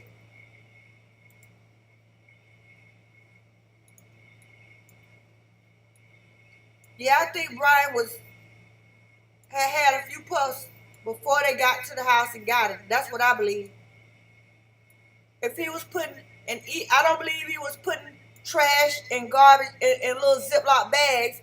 But if he was doing that, that's even more evidence that he had been smoking. Because who else gonna be in the kitchen separating garbage in the Ziploc bags but a weed head? Honestly. Now, listen. The plant, I think it could be that the sheep was to throw us off from what the weapon really was, is what I'm saying. Does that make sense? I think the sheep was left as a calling card, but that the murder weapons was something totally different. And that makes me bring Opie back in this again, because it just makes me feel like somebody doing that had to have some military knowledge or give a doggone about the military and what they do to even go through all of that. And he has a meat truck. I don't want to talk about Brian Kohberger cutting fish when Opie owns a meat truck. I don't. And so he could have put it there. Whoever's in there doing that to those kids could have done it. And I keep thinking about Bethany seeing, or even Bethany and Dylan seeing who it was, not calling police. It could have been because the police were already there. This is hypothetical. I haven't directly accused any law enforcement officer of doing anything. This is all hypothetical. I'm just saying. A military knife. Then we got wounds that suggest a machete or something much that can do a lot more damage faster. Because, be honest with you, Ethan could have took a K-bar knife from certain people. You know, depending on who it was. If it was one person, Ethan could have took the knife. He could have fought. He might have gotten cut a few times, but Ethan could have took a K-bar knife from somebody. I'm just saying that's how I see it. So what's the deal? He could have taken the knife. I think it was a machete. Not only do I think it was a machete or something similar, multiple machetes, I think one other reason why they want us to believe that it was a K-bar knife is because this is something they could have got in and out of the house without a lot of people noticing it. It takes planning to go in a house with machetes to kill somebody. A machete is large. How do you just appear in a neighborhood with machetes going inside somebody's house? How do you hide a machete until you get in the house? You can put a K-bar knife in the sheet and walk around with it, but how do you hide machetes? I don't know. You had to have maybe some duffel bags or something to that effect. I mean, does that make sense? What are we saying? Because if Brian Kohberger didn't do it, who did? If Brian Kohberger's DNA was not on that sheet, that means whoever left it left a sheet with no DNA. Well, who left it? Who planted it? Kelly D and Jack D was done with hoes. Oh, Lord. We got one saying classy, and then we got people saying this. Well, everybody's entitled to their own opinion, and everybody had a lot of different opinions of these young ladies. And to that end, they kind of brought that on themselves. Now, I'm not calling anybody anything. I'm going to give you a shout out, Kelly.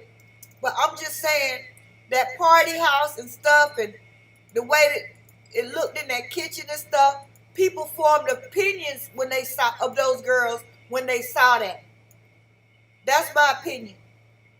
When they saw the condition of that kitchen and they saw the body cams, all that partying and drinking and stuff, people formed opinions of Maddie, Kaylee, and Xana. That doesn't necessarily mean they're true, but they formed opinions.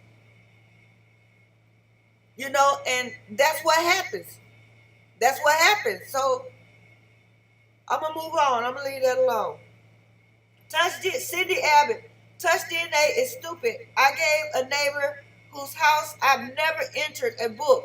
Wow, I hope no one unalives her as my touch DNA is on that book. It's very fragile. I'll give it that, Cindy. Shout out to Cindy. It is fragile. Okay, we talked about that, I think, last week. And read something from a forensic expert where it said, what? You know, you can't even necessarily tell whose DNA it is from touch DNA. You just know that it's biological. We read that in an article. All right?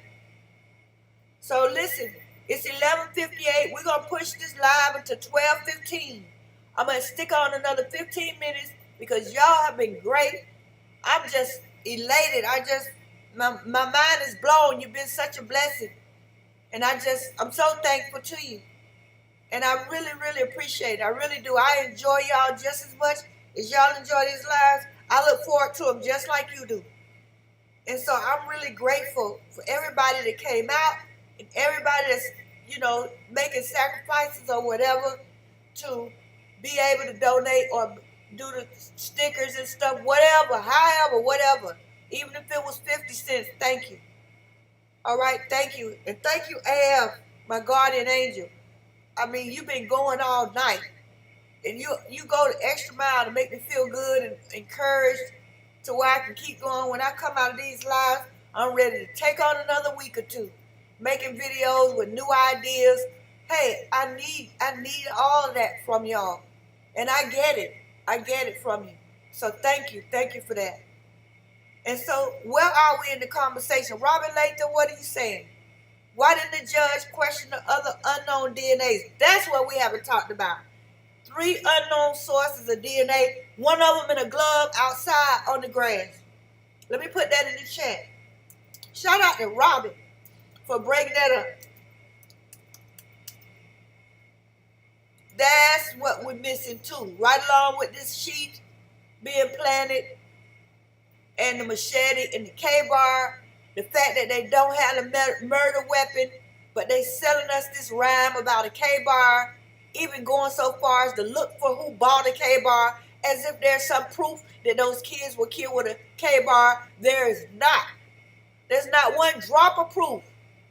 There's not one drop of proof that those kids were unalive with a K-bar knife. The only thing that we have is a sheet left on a bed. And so I think it's just all a part of selling us a prefabricated narrative that people can't get out of their head because they keep repeating this evidence that hasn't been proven as if it's fact.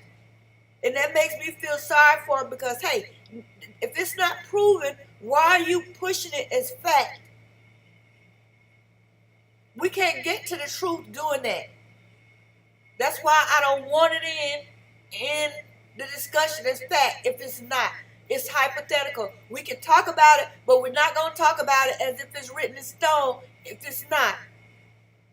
Okay? Where was I? Jack D had a date that night. Probably did. That's why he didn't walk him home. Shout out to Deb again. Probably did. As a matter of fact, I'm going to give you a brain for that, Deb. Yeah, he had somewhere else to be. That's why he wasn't answering the phone. He was busy. You know it, Deb. You know it. You know it. AF's still going. We're going to have to shut this live down. I'm going to end up with $500,000. This AF is at it again. $10 super chat sticker. Okay, one last stinky guy, creepy guy, and the plumber. We may never know the truth. Beyond awful. We may never know, but we probably will, AF. Let me show you your love first. Thank you so much. Just cut it out. I'm going to have to stop you. I'm going to have to stop you. You have, man, you go up, beyond, and around, through, and upside down to Call of Duty. All right? Duty has called and you have answered. Now chill out and enjoy yourself with us for these last little minutes we got left. We love you. Thank you. We love you. We love you. Okay, here's your love. Thank you so much. And if you think Brian Kohberger is creepy, tell the truth. Do you think he's creepy? Tell the truth. All right, Q-Spill losing his girlfriend and dog for good. I don't think that was his decision. Definitely hers. Yeah, it was. Shout out to Q-Spill. It was. It was. It really was. They all look alike. They all look alike to me. Everyone has the same name or face. Shout out to Leslie Vasquez. They all look alike to me. Well, Andy Ruler. The hug of Kate was Jack Katovich. Number 8, he also does the head on pillow motion in a group pic with him wearing a mask. Death sign. Andy, you don't miss anything, Andy. What are you talking about? I'm lost. The hug of K was Jack Katovich. Number 8, he also does the head on pillow motion in a group pic with him wearing a mask. Death, is it a death sign? And you're going to have to expound. I don't know what you're talking about. I don't know what you're talking about. I'm lost. Willow. Yep, Cindy. Shout out to Andy Ruler and Willow.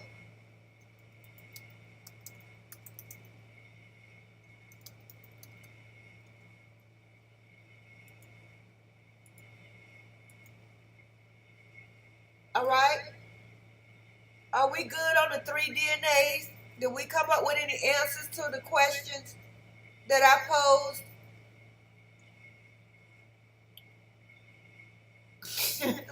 Deb, hush, Deb. Hush, Deb. Cut it out. Fallon. I'm sorry. I don't want to get into that. Fallon, maybe Jack D and Adam D did follow them home. Yep, Fallon, let me give you a brain, because we do not have any footage of Kaylee and Maddie actually reaching that door, do we? No, we don't. That's a prime example of what I'm talking about. Now listen up. We got 9 minutes left. You got 9 minutes to post your most important questions or whatever you need to, let the world know about this case, because we're going to close at 12:15, and I'm going to leave the chat open after, but I'll be through with my part of the live at 12:15. All right, so we give AF a break, because y'all all been wonderful, but AF been showing out this. I mean, all y'all been showing out. It's been going since you got in here. And I think this might be the only way to shut it down. All right, so this is the chance for you to say something to make your best post. This is your chance to earn a brain. This is your last chance. If you have not earned a brain tonight, this is your last chance to earn one. I'm reading through these comments, and I'm going to see who deserves a brain. Shadow, Echo, the sheep was planted between first and second search, in my opinion. All right, I'm going to give a brain for that. Stream will end shortly unless you restart in your streaming software. I don't know, maybe it's because I set it for, but I don't have an end time on here. It should be. Okay, it went away. I was going to say, I don't have an end time. What? I'm still streaming. Okay, so where were we? The first and second search. Okay, that's another reason why I have to bring Opie back, because in the PCA, we said that in the beginning. They did not want to say that they saw that sheep when they first walked in the first time. They kept saying, later we saw it, later we saw it, later we saw it. So I'm going to give you a brain for that, because you answered my question, who planted the sheep? Okay, let me keep reading. Great job. And let me send everybody some love, because y'all brought a super vibe tonight. Wow. Knocked me off my feet. Swept me off my feet. Wow. I just knew we were going to have a hot one tonight, and we did. I didn't know how it was going to be this hot, but woo. Kelly Dean, that social circle was broken at a certain point. What was the point? All right, shout out to Kelly.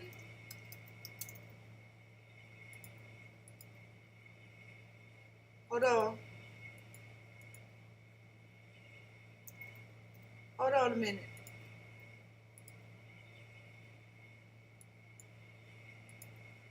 All right, forgot about Jack K, Eddie Ruler, that's Robin Latham.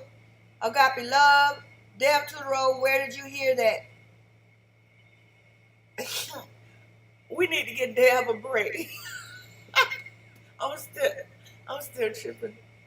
Deb, you need to slow down.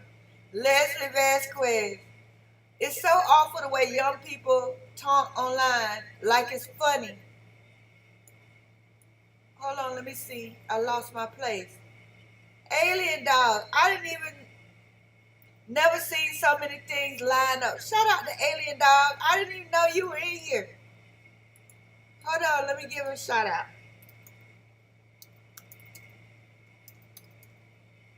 All right. Well, and we had a good turnout of guys tonight. Sometimes we have mostly females, but tonight the fellas did their thing. All right, shout out to the guys in the chat. Woo woo! Y'all rock. Y'all rocked it tonight. Y'all rocked it, and y'all looked out for us. Woo woo! Thank you. Was there a fight club that everybody was watching on their cell phones at the grub truck? AF. Well, they were watching something. Did somebody say there was an event that night that people were watching? Because you know the Wi-Fi crashed. Shout out to AF.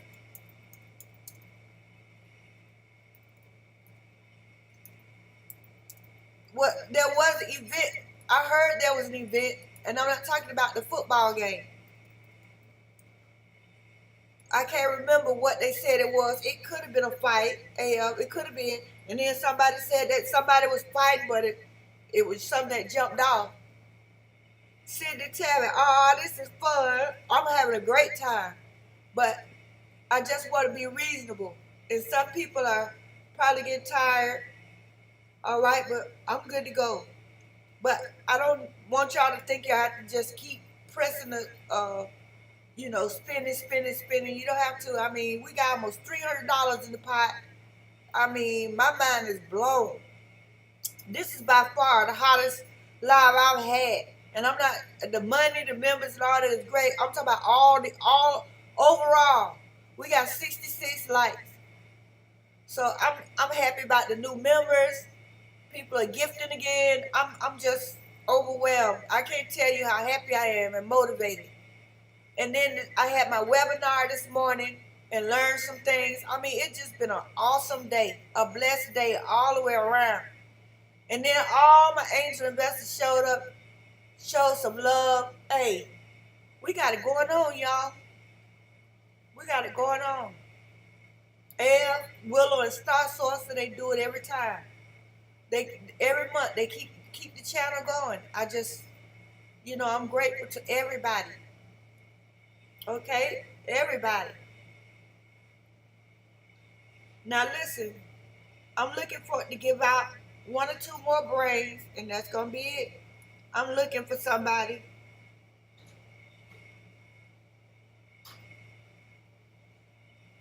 If they can't disclose the murder weapon, they can take BK's prosecution to the lake and sail away. Oh my God, y'all tripping. Terry Sleuth, BK creepy, maybe a little bit, but he looks Jewish, but I don't think he is. That could be a reason, along with being an outsider, to frame him. I'm going to give Terry a brain. I believe he is Jewish. I mean, Kohberger, he's got to be Jewish, doesn't he? And that is a reason for ostracizing him over there in that area. I agree. I definitely give you a brain for that, Terry. I agree. All right, let me keep going here. At Andy Ruler, at Grub Truck number 8, Katovich put his hand on his praying hands, tilted like going to sleep. All right, I'm not sure what you mean by that. If you might wake, I'm not sure what that is either, Cindy. Y'all getting drowsy and stuff, saying crazy stuff, getting sleepy and stuff. K-Dub, yes, that and all the numerology, symbolism, and almost everyone involved all having doppelgangers makes this all seem like a really bad movie script. K-Dub, I'm going to give you a brain just for knowing what a doppelganger is. And for bringing up the fact that it has a movie script tone to it, because it definitely does. That's where I got the inspiration for snuff film explains a lot of these, because it has a snuff film feel to it. And I can't shake it. So you get a brain for that. All right, 2 more. Let's see.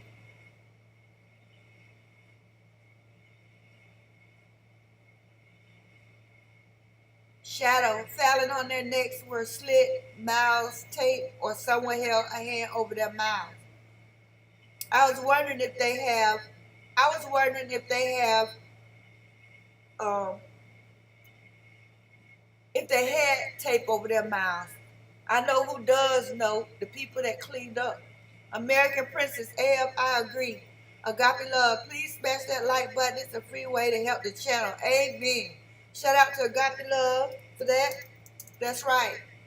Just showing up is spending. You spend time just like you spend money. So don't feel bad if you weren't able to donate or whatever. Don't feel bad. It's you being a part of the group is giving, and then of course liking and sharing is another. And anybody that hasn't had a chance to look at the video that I put out for y'all just before the live, make sure you catch that sometime before the end of the weekend. That would be great.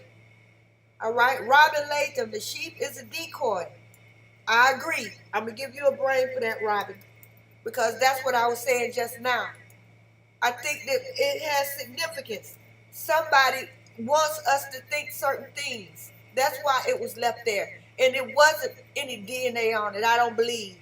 But it does have meaning, and I think we need to look into it as something that was there but didn't have DNA on it. All right, let me grab some people I haven't been hearing from. K-Dub, you're super crazy. Yup. Les too. Les and yup. He's not the only one. Kohberger was raised Catholic. Hey now, A.F. Herman Munster was the most living dead in America. Oh my God. We're supposed to be talking about 3 DNA. Shalom, thank you, American Princess. I heard his childhood friend say how nice the Kohbergers were. He especially loved the mom. Cindy, I heard that too. And you can hear in the thing we were reading tonight, his thoughts on XR, hugging my family this, my family that. He talks about his family so much in that post, no matter how crazy he was trying to sound, you could tell he loved his family. I agree 100%. I bet Bethany has been to hot August nights in Reno and parties at Prosser. Agape Love. Yeah, they're living a good life over there in Nevada.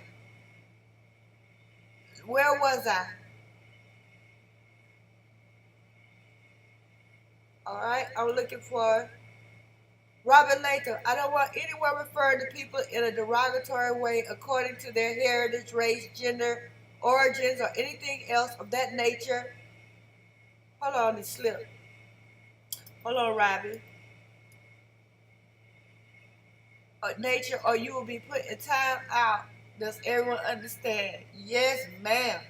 All right. Shout out to Robin for doing her moderator duties. And that doesn't just go for in the chat. That's for people watching that watch the Heart Truth Channel videos. Please don't say rude things to people. Please just don't do it. There's no reason for that. This is an adult channel. And there's no reason why we've been discussing stuff all night long without sitting here using the word stupid and, just some of the awful things that I've read in some of these things. It's not necessary. Okay? Share your opinion. If you don't agree, fine. I had one lady tell me, I'm disappointed and I'm unsubscribing because she didn't like the video. Fine. I mean, if you it's 100-some videos here. You think I expect people to agree with 100, almost 200 videos? Everything I say, is that logical? Is that possible? Is that rational for anybody to think that they talk on hundreds of videos and everybody's gonna agree with everything they say? When will that ever happen?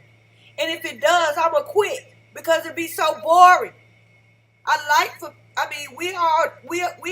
Me and AF don't even agree on everything. We haven't agreed on everything tonight, but we agree to disagree. That doesn't give you the right to call names. To me, somebody that has a fit and starts hollering how they gonna desubscribe, to me that's childish. I expect a child to get mad and take their toy and go home. That's what that reminds me of. When I was little, when we would play and somebody get pissed off, usually the person with the best toy, they get mad. I'm going to take my toy and go home because they know we want to keep playing with the toy. You know I want you to stay on as a subscriber. That's just common sense. I got love for everybody. But if you snatch your subscription and leave, I mean, that's on you.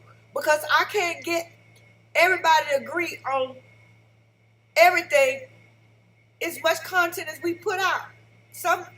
We agree, we're supposed to disagree. You know, we all on one accord, we might as well all go home. But we get ready to log off though, because it's 12:21. I'm getting ready to shut it down, and I will leave this chat open until 12:31. All right? And we're going to leave it. I'm going to give y'all some love because it's before you know it'll be 1 o'clock and we'll still be doing this. All right? I want to give a special thank you to everybody. I want to give a welcome to the new members.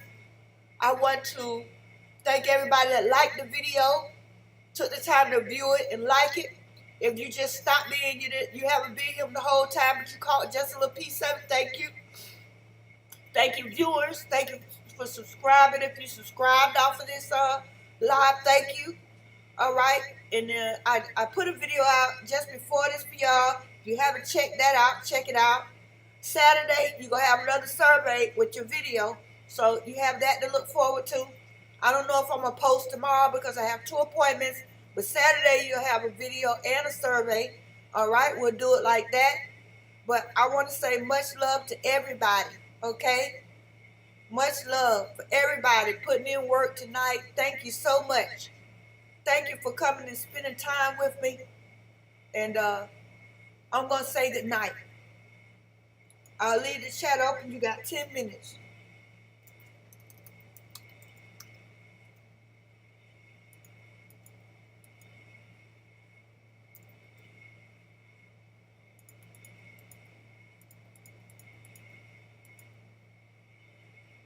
All right? Night-night.